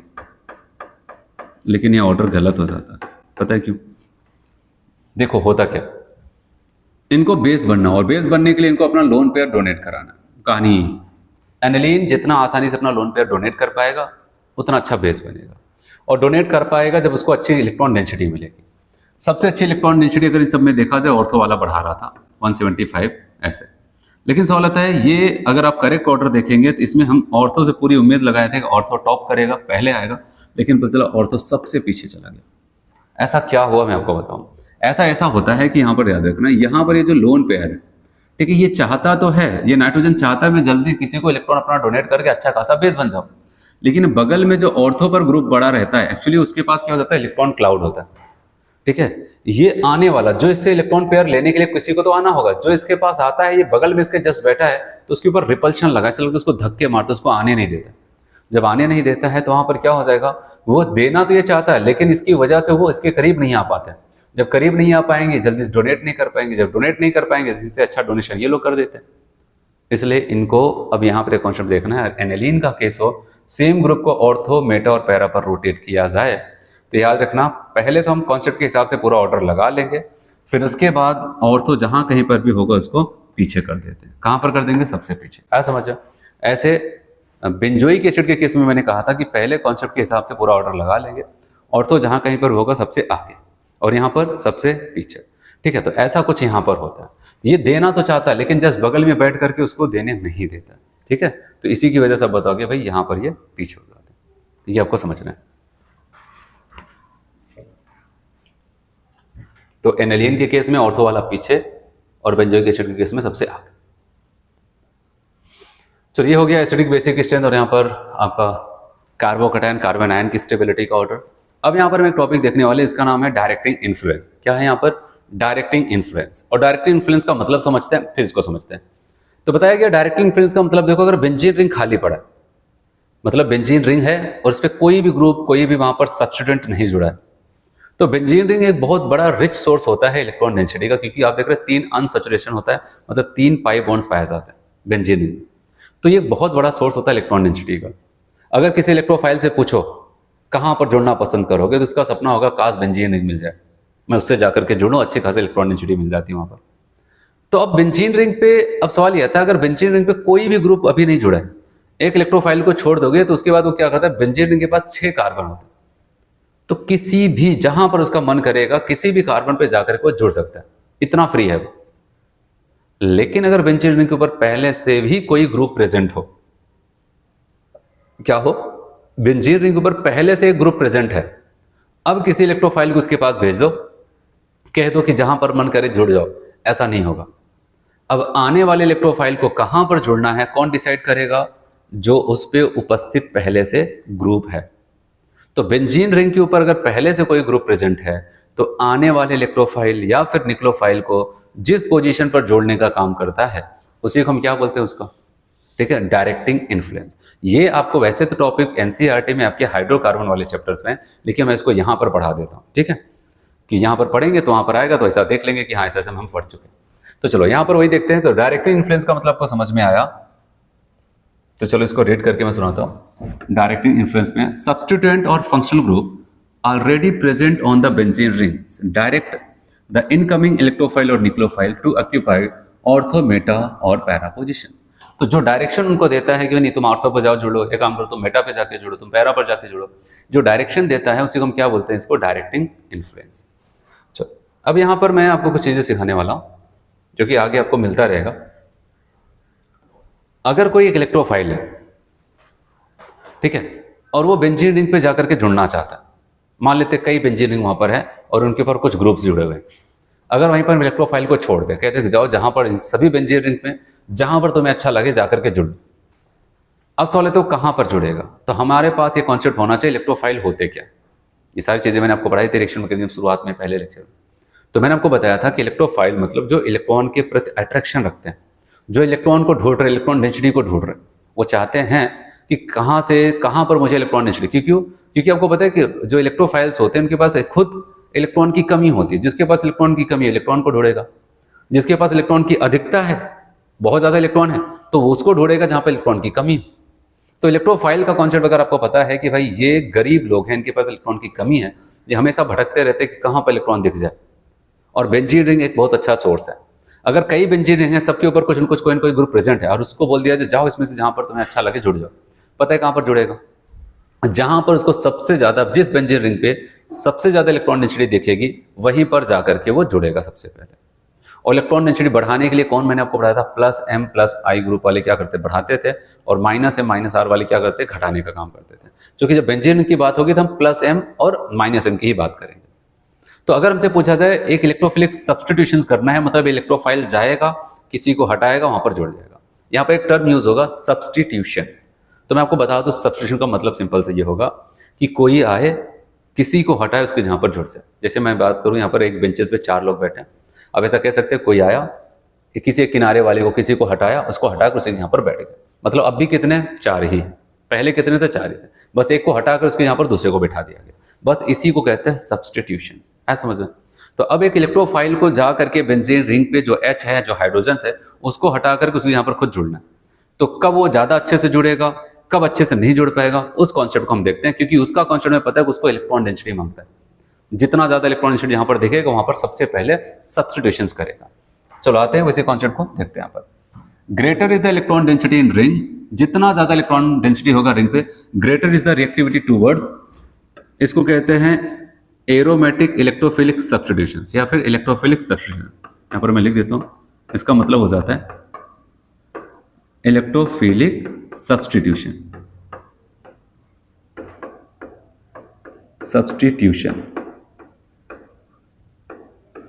इलेक्ट्रोफिलिक सब्स्टिट्यूशंस की बात आती है, और सब्स्टिट्यूशन मतलब इलेक्ट्रोफाइल आए बेंजीन रिंग से किसी को हटाए, और कोई और नहीं होगा हाइड्रोजन उसको हटा करके जुड़ जाए। तो ये कब होगा, तो यहाँ पर आपको यही बताता है कि इनसे पूछा गया भाई इलेक्ट्रोफाइल से तुम कब अच्छे से जुड़ोगे, मतलब तुम्हारी रिएक्टिविटी इलेक्ट्रोफिलिक सब्स्टिट्यूशन या फिर एरोमेटिक इलेक्ट्रोफिलिक सब्स्टिट्यूशन कब ज्यादा होगी, कहेगा जब रिंग पे इलेक्ट्रॉन डेंसिटी रिंग पे ज्यादा होगी। फिर हमने कहा कौन बढ़ाएगा इलेक्ट्रॉन डेंसिटी रिंग पे, कहता है भाई प्लस एम वाले ही तो बढ़ाते हैं, और घटाता कौन था, माइनस एम।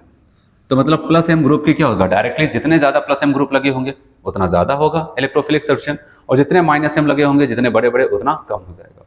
चलो यहाँ पर अब मैं आपको क्वेश्चन से ज्यादा क्लियर कराता हूँ उसको। आपको कुछ एग्जांपल्स हैं यहाँ पर, कर identify the correct order of reactivity in electrophilic substitutions reaction of the following compounds. 4 compounds है, इसमें से कह रहा है कि मुझे इलेक्ट्रोफिलिक सब्स्टिट्यूशन का सही ऑर्डर बताओ। जैसे मान लेते हैं यहाँ पर फर्स्ट सेकंड थर्ड फोर्थ था, मैंने एक इलेक्ट्रोफाइल को यहाँ पर छोड़ दिया, कहा जाओ जहां पर तुम्हें अच्छा लगे जाकर के जुड़। तो क्या करेगा, पहले यहाँ पर देखेगा बेंजीन है पूरा पूरा खाली है, कोई बेंजीन को इसकी इलेक्ट्रॉन डेंसिटी को ना तो बढ़ा रहे ना तो घटा रहे। यहाँ पर जाते हैं, यहाँ पर इसको कहता है भाई एक प्लस एम वाला है, यहाँ पर कहते हैं तो माइनस एम वाला है। फिर कहा कि इनको देख के ये तो माइनस आई वाला है, ठीक है, इसके पास प्लस एम भी था लेकिन ये माइनस आई वाला भी है। ये क्या करता है, नेट कुछ ना कुछ घटा देता है, ये तो पूरा का पूरा घटा देता है, यहाँ पर ये बढ़ाता है, भले ही कम बढ़ाता है लेकिन बढ़ाता है। तो यहाँ पर इलेक्ट्रॉन डेंसिटी घटेगी, यहाँ पर इलेक्ट्रॉन डेंसिटी घटेगी, यहाँ पर बढ़ेगी, यहाँ पर ना घटा ना तो बढ़ा, जितना था उतना। तो बताओ इससे पूछा जाए पहली चॉइस कौन सी होगा, क्या भाई यहाँ पर बढ़ रहा है ना तो मैं सेकंड वाले के पास पहले जाऊंगा। कहा गया चलो ठीक है, तुम पहले इसके पास चले गए।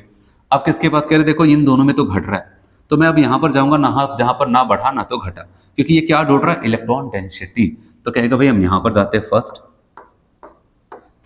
फिर अगर बात करते हैं थर्ड और फोर्थ में, तो अब यहाँ पर भी घट रहा है, यहाँ पर भी घट रहा है, लेकिन यहाँ पर कम घटेगा, क्यों, क्योंकि माइनस आई इफेक्ट ही केवल लग रहा है और भी इसका थोड़ा सा कम लगता है यहाँ पर। अब बताओ कि यहाँ पर थर्ड और यहाँ पर मस्त में बहुत ज़्यादा घटा दिया होगा, तो अब बताओ कि यहाँ पर फोर्थ। तो ये हमें देखना है इलेक्ट्रोफिलिक सब्स्टिट्यूशंस का मतलब इलेक्ट्रोफाइल कहाँ पर पहले जाकर के जुड़ना पसंद करेगा, किस रिंग पे। तो आपने देखा यहाँ पर 4 लोग थे, तो कह रहे भाई जहाँ पर मुझे इलेक्ट्रॉन डेंसिटी बढ़ेगा वहीं पर मैं पहले जाऊँगा, फिर उसके हिसाब से ऑर्डर अरेंज करूँगा, क्योंकि कौन बढ़ाता है कौन घटाता है ये सारी चीज़ें मैंने आपको पहले पढ़ा दी है, तब जाकर के आज हम लोग इसको पढ़ने योग्य बने, ठीक है। तो इसीलिए अगर अभी तक पीछे वाला लेक्चर नहीं देखा तो इसको देखने से कोई मतलब नहीं होगा, पीछे वाला लेक्चर अच्छे से देख के आओगे तब यहाँ पर आप अच्छे से समझ पाओगे। चलो यहाँ पर देखते हैं, हमारे पास 1 2 3 4 एंड 5 4 लोग हैं, 5 लोग हैं। तो अब फिर से वही सेम कॉन्सेप्ट, हमने इलेक्ट्रोफाइल को यहाँ पर छोड़ दिया और कहा कि देखो जहाँ पर तुम्हें ठीक लगे जोड़ जोड़ के बताओ कहाँ पर पहले कहाँ पर बाद में। तो ये O माइनस है, कौन है भाई, ये O माइनस है, और O माइनस को आपको पढ़ाया है प्लस एम प्लस आई में। CH3 है कहाँ पर, प्लस एम। OCO-CH3 मैंने आपको पढ़ाया, ये भी हमारा किस में आता था, प्लस एम में, ठीक है। ये बेंजीन ना बढ़ाने घटा रहा है, आपको बताइए माइनस एम में पढ़ाया। तो इतना तो समझ में आया, पहला दूसरा तीसरा 3 जगह इलेक्ट्रॉन डेंसिटी बढ़ रहा है, ये पहले इन तीनों में से किसी को चॉइस करने वाला है। अब इसमें से किसको करेंगे, तो मैंने कहा कि आपको पता होगा O माइनस, ये क्या होता था, स्ट्रॉन्ग एक्टिवेटिव, मैंने कहा था O माइनस NR2 NHR, ठीक है, NH2 OH OR, यहाँ तक स्ट्रॉन्ग थे। फिर उसके बाद NHCO-CH3 OCO-CH3 को मॉडरेटिंग बताया, फिर मेथाइल एल्काइल को बताया था वीकर एक्टिवेटिंग में, फिर उसके बाद हेलोजन लगाया था वहां पर वीकर डीएक्टिवेटिंग, अगर पता होगा तो इस हिसाब से बताओगे पहला चॉइस इसका ये होगा क्योंकि ये स्ट्रॉन्ग एक्टिवेटिंग है। फिर ये वीकर एक्टिविटी मतलब बहुत कम बढ़ाते थे लेकिन बहुत कम, और ये मॉडरेटिंग थे मतलब बढ़ाते ये भी अच्छा खासा लेकिन इनसे थोड़ा सा कम। तो अब बताओगे यहाँ पर थर्ड, फिर उसके बाद किसका नंबर यहाँ पर सेकंड। अब बात करते हैं यहाँ पर ना बढ़ा ना तो घटा, यहाँ पर तो घटा है, तो अब बताओगे तो फोर्थ के पास जाएगा, और सबसे लास्ट में अगर जाना होगा तो किसके पास जाएगा, फिफ्थ के पास जाएगा। तो ऐसा कुछ यहाँ पर हुआ, आप समझ में। चलो नेक्स्ट देखते हैं। यहाँ पर देखो आपसे इस टाइप के क्वेश्चन पूछे जाने के चांसेस ज्यादा बन रहे हैं जिस हिसाब से वो क्वेश्चन पूछ रहे हैं, क्योंकि देखो वहां पर अगर फॉर्मूला ऐसा स्ट्रक्चर्स दे देते, अगर स्ट्रक्चर्स दे देते उसको पकड़ना हर किसी के लिए आसान है, लेकिन अगर वो क्या कर देते उसका नाम देते हैं तो उनके लिए हो जाएगा पहले नाम से उसका स्ट्रक्चर बनाओ तब वहां पर कॉन्सेप्ट बनाओ, ठीक है। तो ऐसा कुछ वहां पर होगा। तो अब बताओ यहाँ पर जो आपको दिया है वो क्या है, क्लोरोबेंजीन है, बेंजीन से क्लोरीन जोड़ दिया, ठीक है। यहाँ पर क्या है, बेंजीन है, ठीक है, ऐसा कुछ हो जाता है। और यहाँ पर कहता है थर्ड में एनिलीनियम आयन है, एनिलीनियम क्लोराइड, मतलब यहाँ पर लग गया है NH3 प्लस, और क्लोराइड भी बोल रहे थे Cl माइनस भी, और यहाँ पर टोल्यूवीन,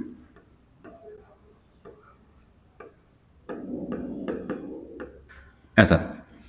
इलेक्ट्रोफिलिक सब्स्टिट्यूशन की बात हो रही है तो याद रखना यहाँ पर ये कौन सा हो जाएगा, माइनस आई, है कि नहीं। ना बढ़ा ना तो घटा, यहाँ पर प्लस एम। और याद रखो इसको क्या लिखोगे, अगर आपको याद हो यहाँ पर तो चलो NH3+ को पहचान रहे हो, माइनस आई माइनस एम का जो मैंने ऑर्डर बताया था इन्हीं से ही स्टार्ट किया था, मस्त में अच्छे खासे माइनस वाले। तो रिएक्टिविटी में अगर देखा जाए तो यहाँ पर बढ़ रहा है, प्लस एम वाला बढ़ाएगा फोर्थ, फिर उसके बाद ना बढ़ाए ना तो घटाए यहाँ पर सेकेंड, ये घटा रहा है लेकिन कम घटाएगा फर्स्ट, और सबसे ज्यादा घटा देगा कौन, ये एनालिनियम आयन। तो यहाँ पर आप बताओगे आपका जो सही ऑर्डर होगा ये fourth, second, first and third. तो इनका स्ट्रक्चर देखना पड़ेगा हमें, तभी हम बता सकते हैं। चलो यहाँ पर देखते हैं ऑर्डर क्या हो जाएगा। तो आप बताओगे ये माइनस एम, ये कौन प्लस एम, कुछ नहीं। तो बढ़ाने के लिए हम बेसिक स्ट्रेंथ की बात कर रहे हैं यहाँ पर सब जगह, sorry basic strength electrophilic substitution की बात हो रही। तो आपको बताया यहाँ पर प्लस एम वाला इलेक्ट्रॉन डेंसिटी बढ़ाता है, तो इसके साथ सबसे पहले, फिर उसके बाद यहाँ पर क्या हो जाएगा सेकेंड, ना बढ़ा ना तो घटा, और सबसे लास्ट में क्या हो जाएगा थर्ड। ठीक है, ऐसा हो जाता है। चलो नेक्स्ट और एक देखते हैं यहाँ पर। और यहाँ पर हमें ये कहता है कि मान लेते हैं यहाँ पर Cl है, तो माइनस आई कुछ नहीं, प्लस एम, और यहाँ पर भी प्लस एम। तो अब अगर हम यहाँ पर बात करते हैं तो हमें यहाँ पर क्या देखने को मिलता है, दो जगह बढ़ रहा है, एक जगह कुछ नहीं, यहाँ पर घट रहा है।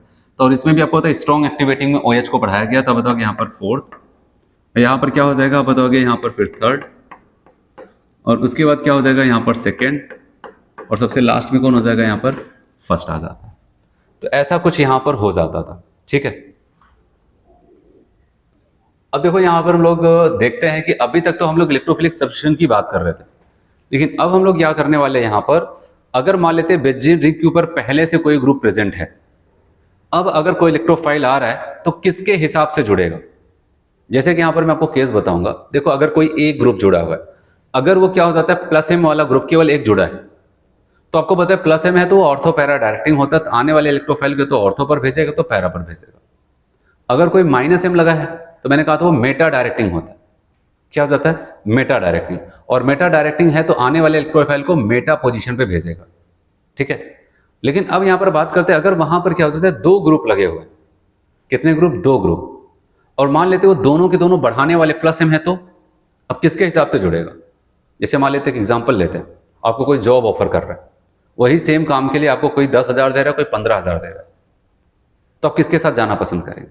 अब बताओगे जहां पर हमें ज्यादा मिल रहा है, भाई हम जॉब किस लिए करें, पैसे के लिए करें, जहां पर पैसा ज्यादा मिलेगा वहां पर चले जाएंगे। वही सेम चीज यहाँ पर इलेक्ट्रोफाइल को क्या चाहिए, इलेक्ट्रॉन डेंसिटी। और बेंजीन रिंग पे दो लोग बढ़े हैं, दो कह रहे हैं मैं भी तुम्हें इलेक्ट्रॉन डेंसिटी दे रहा हूं मेरे हिसाब से जुड़ो, कोई दूसरा कह रहा है मैं भी तुम्हें इलेक्ट्रॉन डेंसिटी दे रहा हूं तुम मेरे हिसाब से जुड़ो। अब सवाल आता है अब वो इलेक्ट्रोफाइल किसके हिसाब से जुड़ेगा। अब वो कहेगा देखो भाई मेरा कॉन्सेप्ट है जहां पर ज्यादा मिलेगा उसी के साथ जाएंगे। तो अब कहने का मतलब ये हो जाता है अगर दो एक्टिवेटिंग ग्रुप हैं उसमें जो स्ट्रॉन्ग एक्टिवेटिंग होगा उसी के हिसाब से क्या होगा, सब्स्टिट्यूशन होगा। आ समझ में। तो अगर मान लेते हैं ऐसा कुछ केस आ जाए, एक बढ़ाने वाला एक घटाने वाला, क्या इस पर भी कोई डाउट है आपको किसके साथ जाना चाहिए। अगर एक बढ़ाने वाला और एक घटाने वाला है तो याद रखना कि वो किसके हिसाब से जाएगा, जो बढ़ाने वाला है तो उसके हिसाब से वहां पर जाता है। तो चलिए डायरेक्टिंग इन्फ्लुएंस की अगर हम बात करते हैं, in case of di derivative of benzene, अगर बेंजीन पे दो लोग लगे हैं तब तो क्या किया जाएगा डायरेक्टिंग इन्फ्लुएंस में। आपको कह रहा है कि टाइप फर्स्ट में हम बात करने वाले हैं, टाइप फर्स्ट में अगर if both groups are activating, कह रहे हैं अगर दोनों ग्रुप वहां पर क्या है एक्टिवेटिंग है तो क्या होगा उसको देखते हैं यहां पर। देखो डायरेक्शन डिसाइडेड बाय किसके द्वारा डिसाइड करेंगे, कह रहे हैं कि स्ट्रॉन्ग एक्टिवेटिंग ग्रुप, जाहिर सी बात है जो ज्यादा बढ़ा के देगा उसी के साथ जाएगा, है कि नहीं। चलो अगर हम बात करते हैं यहां पर एग्जांपल, जैसे पहला वाला अगर आप यहां पर देखोगे आप बताओगे ये कौन है एक्टिवेटिंग, A4 एक्टिवेटिंग, ये भी क्या हो जाता है एक्टिवेटिंग, मतलब ये प्लस एम ये भी ग्रुप है और मैंने ये भी प्लस एम में पढ़ाया। लेकिन आपको पता है ये स्ट्रॉन्ग एक्टिवेटिंग, ऐसे का मतलब यहाँ पर स्ट्रॉन्ग एक्टिवेटिंग, और ये क्या हो जाता है मैंने कहा वीकर एक्टिवेटिंग था। बताओ ये किसके हिसाब से चलेगा, इनके हिसाब से जाएगा तो ज्यादा इलेक्ट्रॉन डेंसिटी मिलेगी, इनके हिसाब से कम मिलेगा। तो आपको पता है इनका कहा सुनेगा, इनके हिसाब से कहेगा, ये कहेगा मेरे ऑर्थो और पैरा पर जुड़ लो, पैरा तो पहले से बिजी है, मिथाइल बैठा हुआ, क्या कोई दिक्कत नहीं तो मेरे बगल में आके बैठो ऑर्थो पर, तो जाकर कहां पर जुड़ जाएंगे ऑर्थो पर। आ समझ में। जैसे अगला एग्जाम्पल, ये प्लस एम वाला ग्रुप है और OCO-CH3 को भी मैंने मॉडरेटिंग में पढ़ा, ये प्लस एम वाला। अब यहां पर ये स्ट्रॉन्ग एक्टिवेटिंग था और ये मॉडरेटिंग एक्टिवेटिंग था। इलेक्ट्रोफाइल के सामने दोनों लोग, ये भी ऑफर दे रहे हैं, आओ मेरे हिसाब से जोड़ लो, ये कह रहे हैं मेरे हिसाब से जोड़ लो। आपको पता है किसका कहाँ सुनेगा, इनका, क्योंकि ये स्ट्रॉन्ग है, ये ज़्यादा इसको ऑफर दे रहे हैं। तो आप बताओगे यहाँ पर कहेगा ऑर्थो या फिर पैरा पर। कह रहा है पैरा पर देखो OCO पहले से बैठा है, तो कोई बात नहीं, यहाँ पर आकर के तुम बैठ लो, तो ऑर्थो पर जाकर के जुड़ जाता। तो ये इस टाइप का क्वेश्चन पूछा गया है, तो आपको बस वहाँ पर देखना है। और ये सारी चीज़ आप तभी बता सकते हैं जब आपको ऑर्डर पता हो, जब आपको ये पता हो कौन प्लस आई में है, कौन माइनस आई में, कौन प्लस एम में, कौन माइनस एम में, तभी आप ये सारी चीज़ें बता सकते हैं। चलो अगला टाइप सेकंड यहाँ पर कहता है, ठीक है, सेकंड टाइप आपको यहाँ पर कहता है कि if one group is activating and other is deactivating, एक एक्टिवेटिंग दूसरा डीएक्टिवेटिंग, तो डायरेक्शन डिसाइडेड बाय किसके द्वारा? जाहिर सी बात, एक लोग आपके इलेक्ट्रॉनिसिटी घटा रहे, एक बढ़ा रहे, भैया एक लोग आपको ऑफर दे रहे हैं, एक लोग नहीं दे रहे, किसके हिसाब से जाओगे? जो दे रहा है उसी के हिसाब से जाओगे यहाँ पर। तो वही यहाँ पर मान लेते हैं, जैसे कि यहाँ पर NH2 है, आपको बताइए प्लस एम है, बढ़ाएगा, और ये माइनस एम है, घटाएगा। इनसे पूछा किसके हिसाब से, कह रहे देखो भाई यही तो बढ़ा रहे हैं, हम इसी के हिसाब से जाएंगे। ये कहेगा देखो ऑर्थो पैरा पर जोड़ सकते थे, मेरे हिसाब से पैरा बिजी है तो ऑर्थो पर आकर के जोड़ सकते, ये हो जाता है। आ समझ में?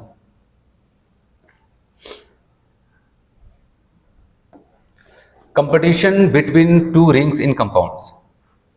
अगर कंपाउंड्स में हम कंपटीशन देखते हैं तो यहां पर देखना है आपको, जिसे मान लेते हैं यहां पर 2 रिंग है, इसको मैं 1 कर देता हूं, इसको 2 कर देता हूं। यहां पर क्या हो जाता है ऐसे, अगर इस रिंग इलेक्ट्रोफाइल से बोला जाए तुम्हारे पास 2 रिंग है, तो मैं जहां पर जुड़ना हो जाकर के जुड़ लो।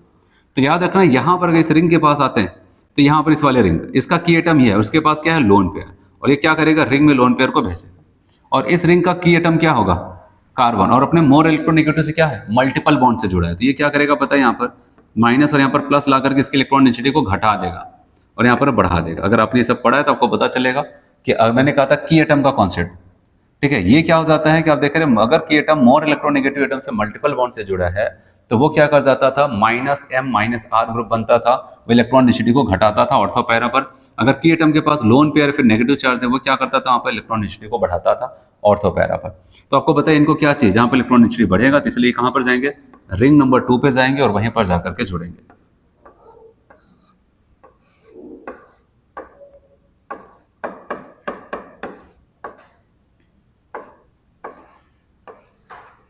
ठीक है सर। अब देखो इस रिंग पे इनके हिसाब से चाहे ऑर्थो पर जोड़ो चाहे पैरा पर, तो हम कहीं पर जोड़ देते हैं। जैसे मान लेते हैं मैंने ऑर्थो पर जोड़ दिया, आगे आएगा तो मैं बताऊंगा ऑर्थो और पैरा में से भी अगर एक चॉइस करना होता तो कहां पर चॉइस करते हैं, लेकिन वहां पर ऑर्थो पर जोड़ दिया। ऐसे अगर हम लोग बात करते हैं यहां पर, ये ठीक है इनके पास, ठीक है, अगर यहां पर हम चलते हैं और हमसे पूछा जाता है बताओ कहां पर, आप बताओगे इसका की एटम ये है जो कि लोन पेयर लेकर के बैठा है और इनका की एटम मल्टीपल बॉन्ड से, तो आपको पता है कहां पर जोड़ेगा, इनके हिसाब से, और इनके हिसाब से कहां पर, यही कहीं पर हम इसको जोड़ देते हैं। ठीक है, तो ऐसा कुछ यहां पर हो जाता है। चलो अब यहां पर बात करते हैं कि अभी इलेक्ट्रोफाइल को जोड़ रहे थे, और एक चीज मैं अभी साफ साफ आपको बता दूं कि देखो रिंग जो है बेंजीन रिंग, इस पे जल्दी निक्लोफाइल नहीं जुड़ता। क्यों? क्योंकि बेंजीन रिंग पे भले कोई जल्दी एकाक घटाने वाला ग्रुप लगा, तो बेंजीन रिंग की वैसे भी इलेक्ट्रॉन डेंसिटी काफी ज्यादा हाई होती है, और निक्लोफाइल का मतलब निक्लोफाइल के पास खुद हाई इलेक्ट्रॉन डेंसिटी, और निक्लोफाइल किसको ढूंढता है पता है, हाई इलेक्ट्रॉन डेंसिटी वाले को नहीं, जिसकी इलेक्ट्रॉन डेंसिटी कम हो उनको ढूंढता।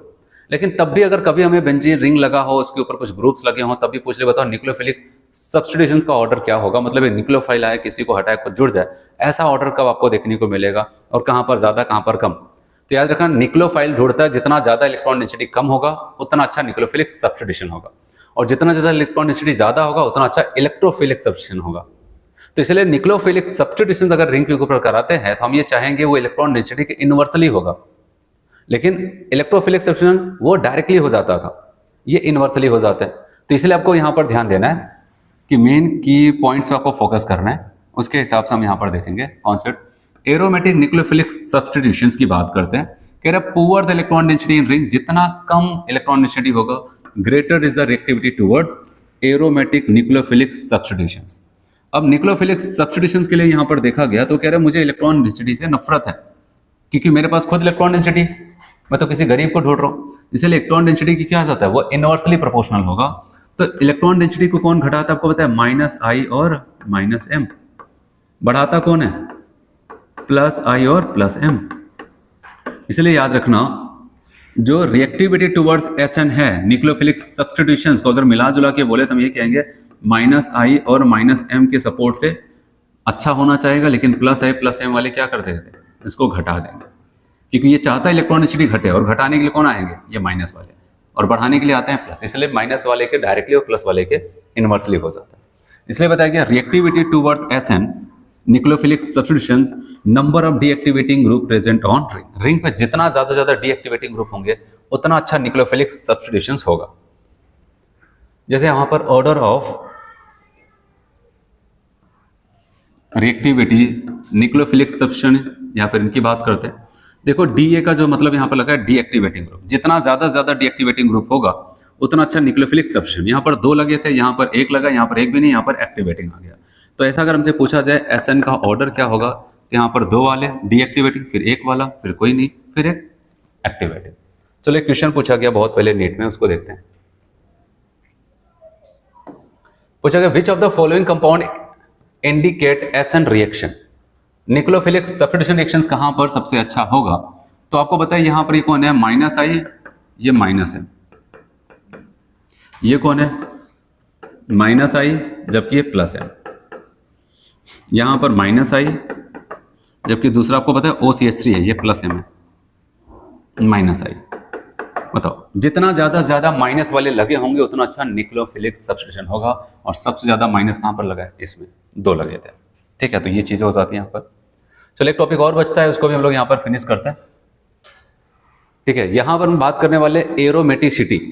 ठीक है, और एरोमेटिसिटी की अगर हम लोग बात करते हैं तो आपको यहाँ पर ये कहता है कि हकल रूल हम लोग पढ़ेंगे, हकल हमें समझाएंगे वहां पर आखिर किस ऑर्गेनिक कंपाउंड्स को देख करके हम बता सकते हैं वो एरोमेटिक है कि नहीं है। ठीक है, तो इस बात का आपको ध्यान देना वहां पर। और एरोमेटिसिटी की अगर हम बात करते हैं तो ऑर्गेनिक कंपाउंड्स एरोमेटिक होगा कि नहीं होगा उसको पहचानने का तरीका, और एरोमेटिक कंपाउंड को पहचानने के लिए कुछ रूल्स हैं, वो जहां पर अप्लीकेबल होगा, फिट बैठेगा, वही हमारे एरोमेटिक होंगे, जहां पर फिट नहीं बैठेगा वो एरोमेटिक नहीं होंगे। तो बताया गया according to Huckel's rule a compound will be aromatic if it fulfil the following 4 condition. कुछ कंडीशन है जहां पर ये फिट बैठेगा उसी को हम क्या बोलते हैं वहां पर, अब बताओ वो एरोमेटिक होगा। कुछ कंडीशंस यहां पर ध्यान देना। कंडीशंस में सबसे पहली कंडीशन कह रहे compound should be cyclic. Compound हमारा क्या होना चाहिए, साइक्लिक होना चाहिए। ठीक है, मतलब उसमें रिंग होना चाहिए। दूसरा कंपाउंड शुड बी प्लेनर और नियरली प्लेनर। अच्छा, प्लेनर नियरली प्लेनर को हम कैसे पहचानेंगे, हमारे पास एक ही रास्ता बचता है और कुछ नहीं, वो sp2 हाइब्रिडेशंस। sp2 हाइब्रिडेशंस आता है तो हम कहेंगे वो प्लेनर है। फिर अगर यहां पर देखेंगे और कह रहा है कि शुड बी कॉन्जुगेटेड, और वहां पर कॉन्जुगेशन होना चाहिए। और कॉन्जुगेशन क्या होता है पूरा का पूरा आपको डिटेल में पढ़ाया गया। अगर ये ऊपर की तीनों कंडीशन फुलफिल है तभी हम चौथे कंडीशन पे आएंगे। अगर यहाँ पर कहीं पर फेल हो गया तो आने की जरूरत नहीं, तुरंत कह देना ये एरोमेटिक नहीं है। तो ऊपर की तीनों कंडीशन फुलफिल है तभी हम चौथे पे आएंगे। और चौथा यहाँ पर ये कहता है compound should have 4n+2 pi conjugated delocalized electrons where n is a full number may be 0, 1, 2, 3, 4। इसका मतलब यहां पर समझो मैं बताता हूं। अगर ऊपर की साइक्लिक है, प्लेनर है, कॉन्जुगेटेड है, तो आपको एक फॉर्मूला लगाने पड़ेगा 4n+2 पाई बराबर नंबर ऑफ, ठीक है, पाई इलेक्ट्रॉन या फिर पाई कॉन्जुगेटेड इलेक्ट्रॉन।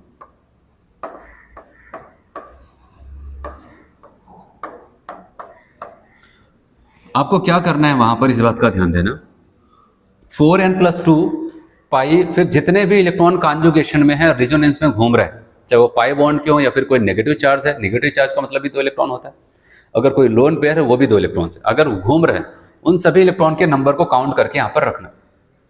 यहाँ पर रख करके हम n की वैल्यू को कैलकुलेट करेंगे, और n की वैल्यू अगर हमारी वहां पर या तो 0 आ जाए, या तो 1 आए, 2 आए, 3 आए, 4, ऐसे कंप्लीट नंबर आनी चाहिए। ऐसा नहीं 1.5 आ जाए, 2.5 नहीं, वो सब नहीं, 0, 1, 2, 3, 4 ऐसा आएगा तभी हम कहेंगे कि वो हमारा क्या है, एरोमेटिक कंपाउंड्स है। आया समझ में? जैसे कि मैं आपको एग्जांपल्स बताता हूँ। यहाँ पर याद रखना कि अगर 4n+2 पाई बराबर नंबर ऑफ पाई इलेक्ट्रॉन्स यहाँ पर 2 आए, कभी भी अगर आपको ऐसा मिलता है साइक्लिक है, प्लेनर है, कॉन्जुगेटेड है, और जो वहां पर रेजोनेंस में इलेक्ट्रॉन घूम रहे हो टोटल 2 है, तो उस कंडीशन में n की वैल्यू 0 आएगी और मतलब वो एरोमेटिक है। अगर 6 आ रहा है तब कहेंगे कि तब भी एरोमेटिक है। तो याद रखना अगर ऊपर की तीनों कंडीशन फुलफिल है, तीनों फुलफिल हो तभी चौथे पे आ रहा है। और चौथे में जो आपको इलेक्ट्रॉन्स देखने को मिले, 2 मिल जाए, कम से कम 2 होना चाहिए एरोमेटिक होने के लिए। फिर उसमें अगर हम 4 जोड़ देते कितना आ जाता है 6, फिर 4 और जोड़ देंगे कितना आ जाएगा 10, फिर और 4 जोड़ देते हैं यहाँ पर 14, फिर और जोड़ देते हैं यहाँ पर, ठीक है 18।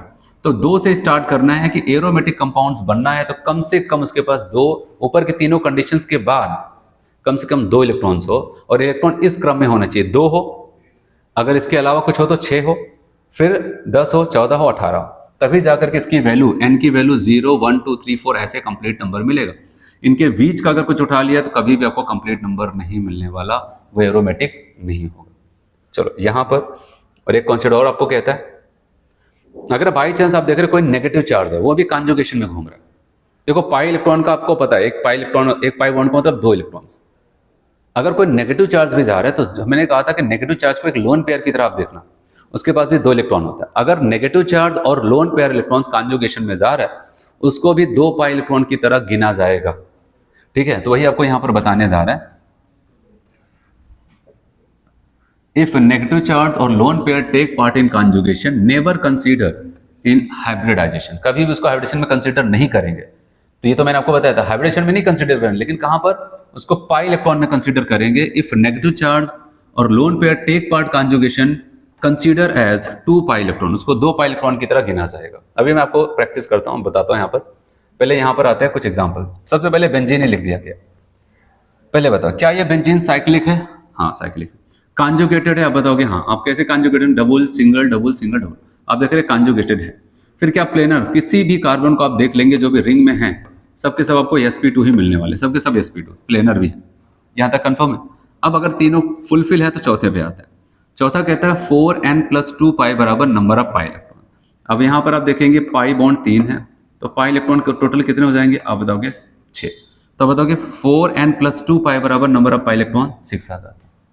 और पाई से पाई कैंसिल होगा, और जब n की वैल्यू निकालोगे 4n बराबर आप करोगे 6 - 2, तो 4 आ जाता है। n बराबर आ जाएगा 4/4, मतलब 1 आ जाता है।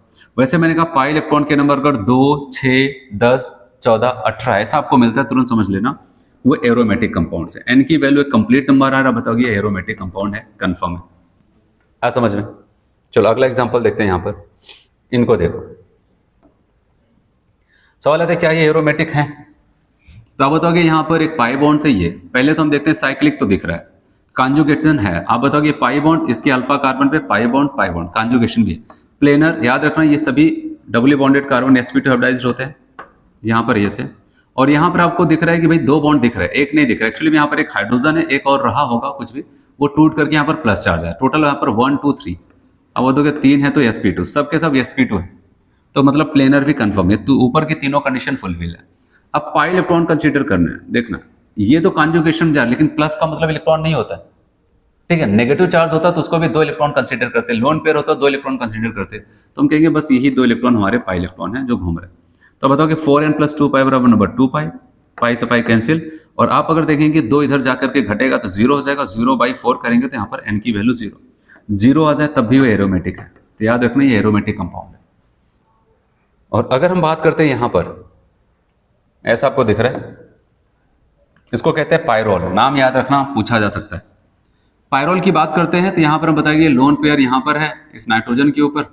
पहली बात तो साइक्लिक है, कॉन्जुगेटेड भी है। इस नाइट्रोजन का अगर हाइब्रिडेशन देखेंगे, क्योंकि इसका अल्फा पोजीशन पे पाई बॉन्ड से, ये कॉन्जुगेशन में चला जाएगा लोन पेयर, तो यहाँ पर 1 2 और ये 3 सिग्मा होंगे, तब बताओगे sp2 हाइब्रिडेशन है, प्लेनर है। ये लोन पेयर कॉन्जुगेशन में जाएगा तो हम इसको पाई इलेक्ट्रॉन में कंसिडर करेंगे। प्लेनर भी है, सबका हाइब्रिडेशन sp2 है। 4n+2 पाई बराबर नंबर पाई इलेक्ट्रॉन्स, बराबर पाई इलेक्ट्रॉन्स यहाँ पर कितने पता है?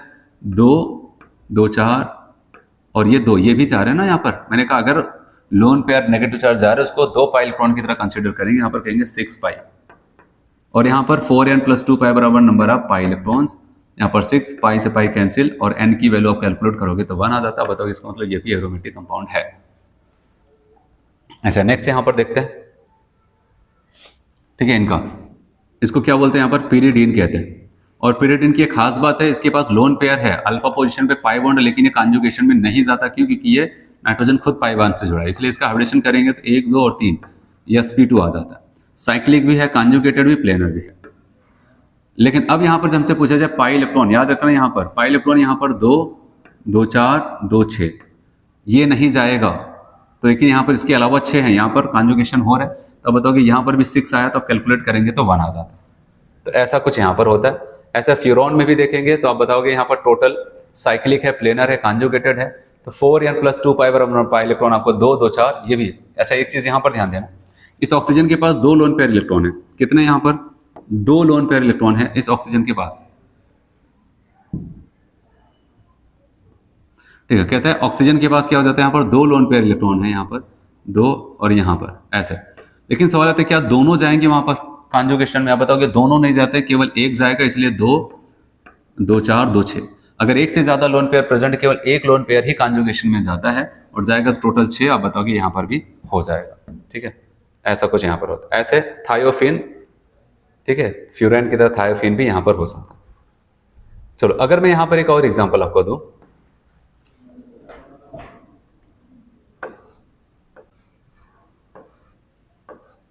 ऐसे, तो याद रखना ये साइक्लिक भी है। अगर आप देखेंगे double single double single double, conjugated भी है, और सभी कार्बन का यहाँ पर sp हाइब्रिडाइजेशन ये क्या हो जाता है आपका प्लेनर भी है। अब सवाल आता है 4n + 2 पाई बराबर नंबर ऑफ पाई इलेक्ट्रॉन्स लगाते हैं। पाई इलेक्ट्रॉन्स आपको कितने मिलेंगे? 2 और 2 4 है। अगर यहाँ पर इसको हम कैलकुलेट करते हैं तो 4n बराबर क्या हो जाएगा, 4 - 2 आ जाएगा 2, और n बराबर आ जाएगा 2/4 मतलब 1/2 मतलब 0.5। तो सवाल आता है यहाँ पर n की वैल्यूज हम कैलकुलेट कर रहे हैं, क्या हमें कोई कंप्लीट नंबर मिल रहा है? नहीं, 0.5 मिल रहा है। क्या इसको हम एरोमेटिक कहेंगे? कहेंगे नहीं, ये एरोमेटिक नहीं है। याद रखना ये एरोमेटिक नहीं है। ऊपर की तीनों कंडीशन फुलफिल रखा, लेकिन चौथे पे आकर के फेल हो गया तो कहेंगे भाई तब ऐसे लोग एरोमेटिक नहीं होते। तो क्या होंगे उसको देखते हैं। यहाँ पर अगला टर्म आपको बताता है, यहाँ पर एक टर्म होता है एंटी एरोमेटिक। क्या बताता है? Anti aromatic. एक तो एरोमेटिक पढ़ा है, साइक्लिक हो, प्लेनर हो, कॉन्जुगेटेड हो, ऐसा सब कुछ होने के बाद 4n + 2 पाई बराबर नंबर ऑफ पाई इलेक्ट्रॉन्स हो। अगर वो पाई इलेक्ट्रॉन 2 6 10 14 18 ऐसे आते हैं, 2 से स्टार्ट करना फिर 4 4 जोड़ते जाना। अगर इस क्रम में होते हैं तो हम कहेंगे वो एरोमेटिक होगा। ठीक है, अब आते हैं यहाँ पर एक टर्म होता है वो एंटी एरोमेटिक होता है। एरोमेटिक होता है एंटी एरोमेटिक। बताया गया अकॉर्डिंग टू हकल्स, हकल इसको भी एक्सप्लेन कर रहे हैं, compound will B anti aromatic if fulfil the 4 condition. 4 condition बताया गया और उसमें से 3 कंडीशन जो ऊपर भी पढ़ा के आए सेम वही मैच कर रहा है। कहा गया कि साइक्लिक होना चाहिए, और दूसरा कह रहे प्लेनर होना चाहिए, और कह रहे कॉन्जुगेटेड। अगर तीनों कंडीशन फुलफिल है तब हम इनके चौथे कंडीशन पे आएंगे, और चौथा कंडीशन का ये था 4n पाई बराबर नंबर ऑफ कॉन्जुगेटेड इलेक्ट्रॉन। ठीक है, कॉन्जुगेटेड इलेक्ट्रॉन। और कह रहे कि अगर यहां पर कॉन्जुगेटेड इलेक्ट्रॉन के नंबर को रखेंगे और वहां पर n की वैल्यू को कैलकुलेट करते हैं 1 2 3 4 ऐसे कंप्लीट नंबर आता है तो उसको कहेंगे वो एंटी एरोमेटिक। अच्छा, ऊपर की तीनों कंडीशन के बाद एरोमेटिक के लिए क्या बताया था, वहां पर 4n + 2 पाई चल रहा था।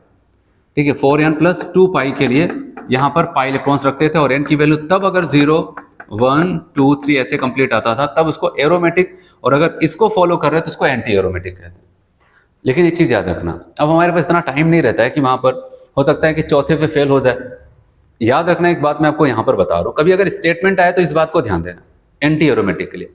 नहीं तो अगर हमने कुछ कंपाउंड्स दे दिया, जब पूछा इसमें से कौन एंटी एरोमेटिक है या फिर कौन एरोमेटिक है कौन नहीं है, तो उसके लिए हमें क्या करना है, एरोमेटिक ही केवल देखना है वहां पर, साइक्लिक हो, प्लेनर, कॉन्जुगेटेड। अगर ऊपर की तीनों कंडीशन फुलफिल है, ये मान के चलो, अब चौथे पे अगर पास हो गया तो एरोमेटिक, अगर फेल हो गया चौथे पे आकर के तो एंटी एरोमेटिक हो जाता है।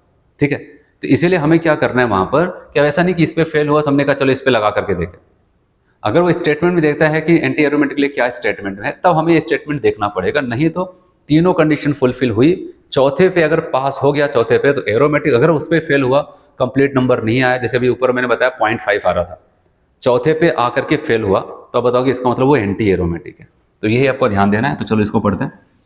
कहता है compound should have 4n pi conjugated और delocalized electron where n is a whole number and its value 1 2 3 4। ऐसा स्टेटमेंट आए तब इसको ध्यान देना, नहीं तो चौथे पे अगर फेल हो जाता है तो हम कहेंगे एंटी एरोमेटिक 100%। जैसे यहाँ पर पहला एग्जांपल।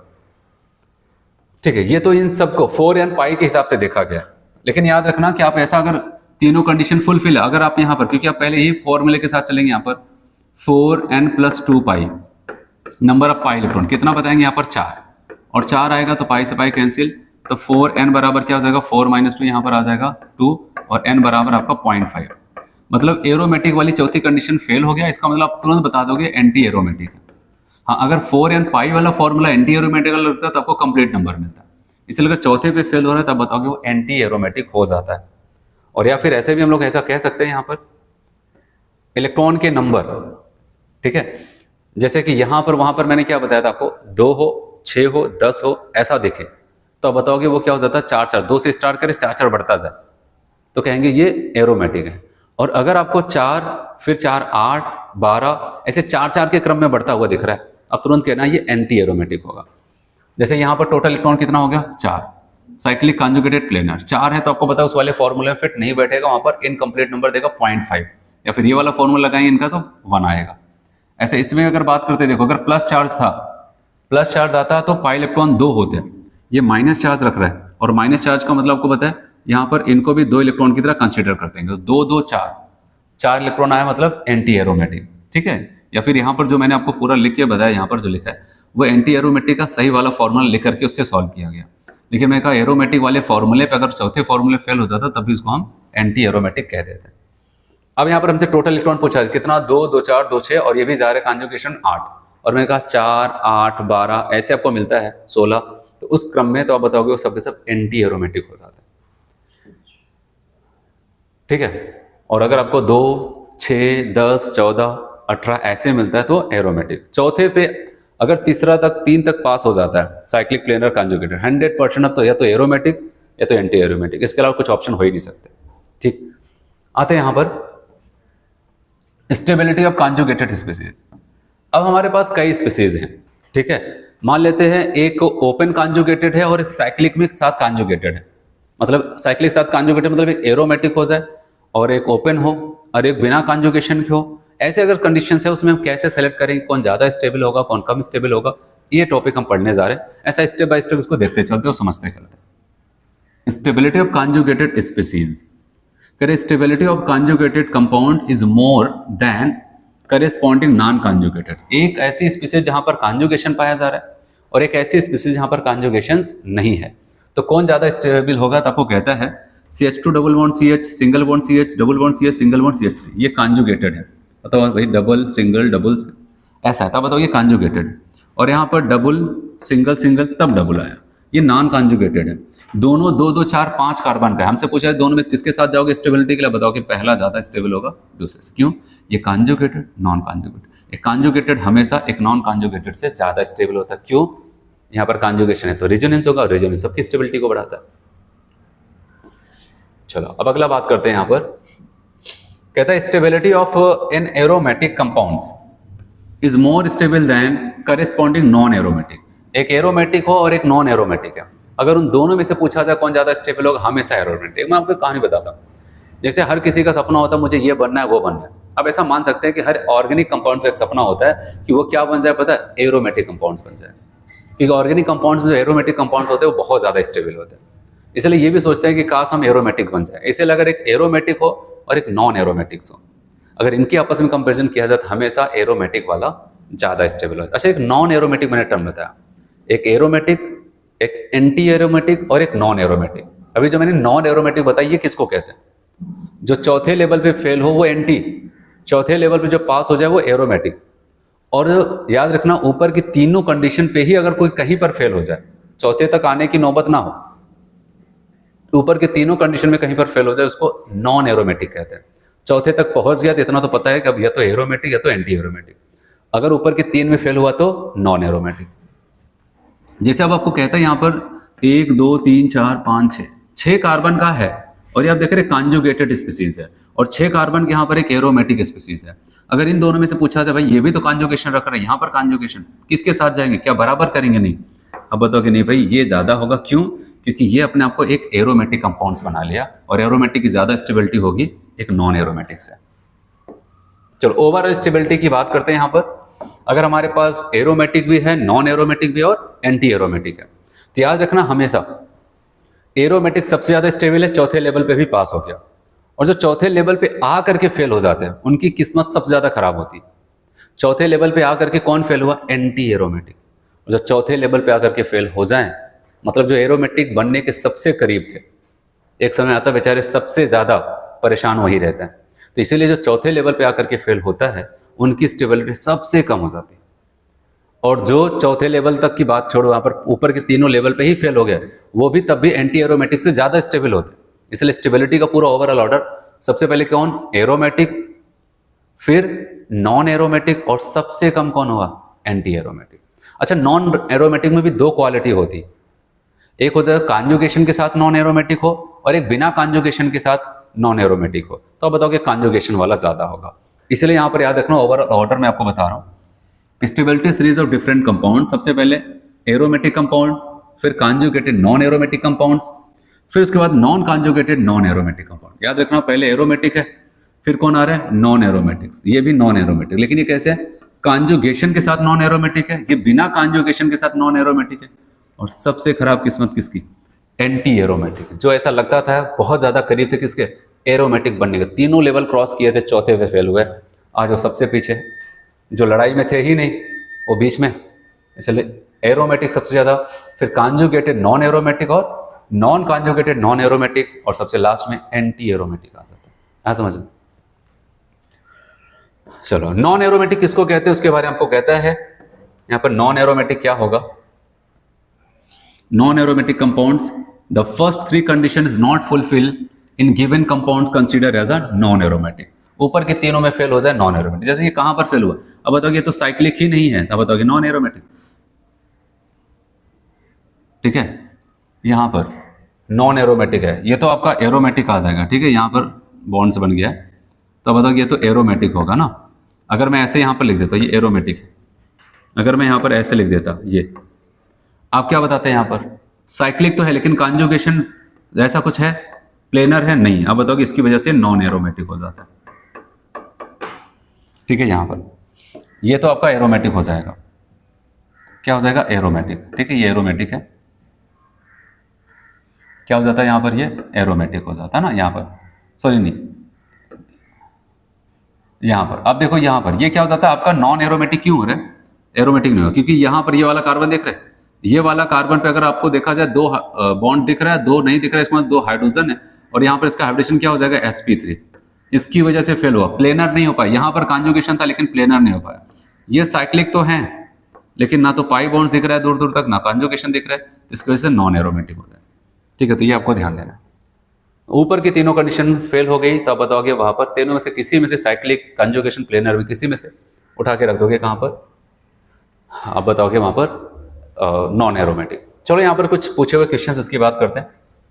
स्टेटमेंट पहला आपको कहता है कि the acidic strength of mono substituted nitrophenol is higher than phenol because electron withdrawing nature of nitro group. ये सही कह रहा है। कह रहे आप फिनॉल ले लो और फिनॉल के किसी भी कार्बन पे एक NO2 ग्रुप लगा दो, तो आपको पता है NO2 ग्रुप चाहे ऑर्थो पर लगा हो, मेटा पर, पैरा पर, क्योंकि इसका -I और -M इफेक्ट होता है, तो कहीं पर भी लगा होगा फिनॉल से ज्यादा एसिडिक करके दिखाएगा। तो ये पहला आपको बताया जा रहा है। क्यों ऐसा? क्योंकि उसके पास क्या होता है? इलेक्ट्रॉन विथड्रॉइंग, जिसको हम कहते थे ना इलेक्ट्रॉन डेंसिटी घटाने वाला, तो -M नेचर, -M आपको बोलेगा नहीं, उसके यहाँ पर ये शब्द यूज करेगा, इलेक्ट्रॉन विथड्रॉइंग नेचर होता है, तब बताओगे ये स्टेटमेंट सही है। ठीक है, अब दूसरा स्टेटमेंट देखते हैं। पहला वाला तो कंफर्म, दूसरा कह रहा है ortho nitrophenol, meta nitrophenol and para nitrophenol will have a same acidic strength as they have one nitro group attach to the phenolic rings. कह रहे हैं ऑर्थो, मेटा और पैरा नाइट्रोफिनॉल सबकी एसिडिक स्ट्रेंथ सेम हो, क्योंकि सबके पास एक एक NO2 ग्रुप है। गलत। और बताइए ये स्टेटमेंट गलत है, क्योंकि हमें पता है पैरा वाला डोमिनेट कर गया था, फिर ऑर्थो, फिर मेटा आता है, तब जाके फिनॉल आता था, जो अभी थोड़ी देर पहले मैंने आपको पढ़ा। तो पहला स्टेटमेंट सही है, जबकि दूसरा क्या है? गलत है। तो हिसाब से आप बताओगे first statement is true, second statement false. मतलब ये first is true but second is false, तो आप बताओगे डी वाला यहां पर करेक्ट हो जाता है। चलिए अगला क्वेश्चन देखते हैं। यहां पर कह रहे हैं कि विच कंपाउंड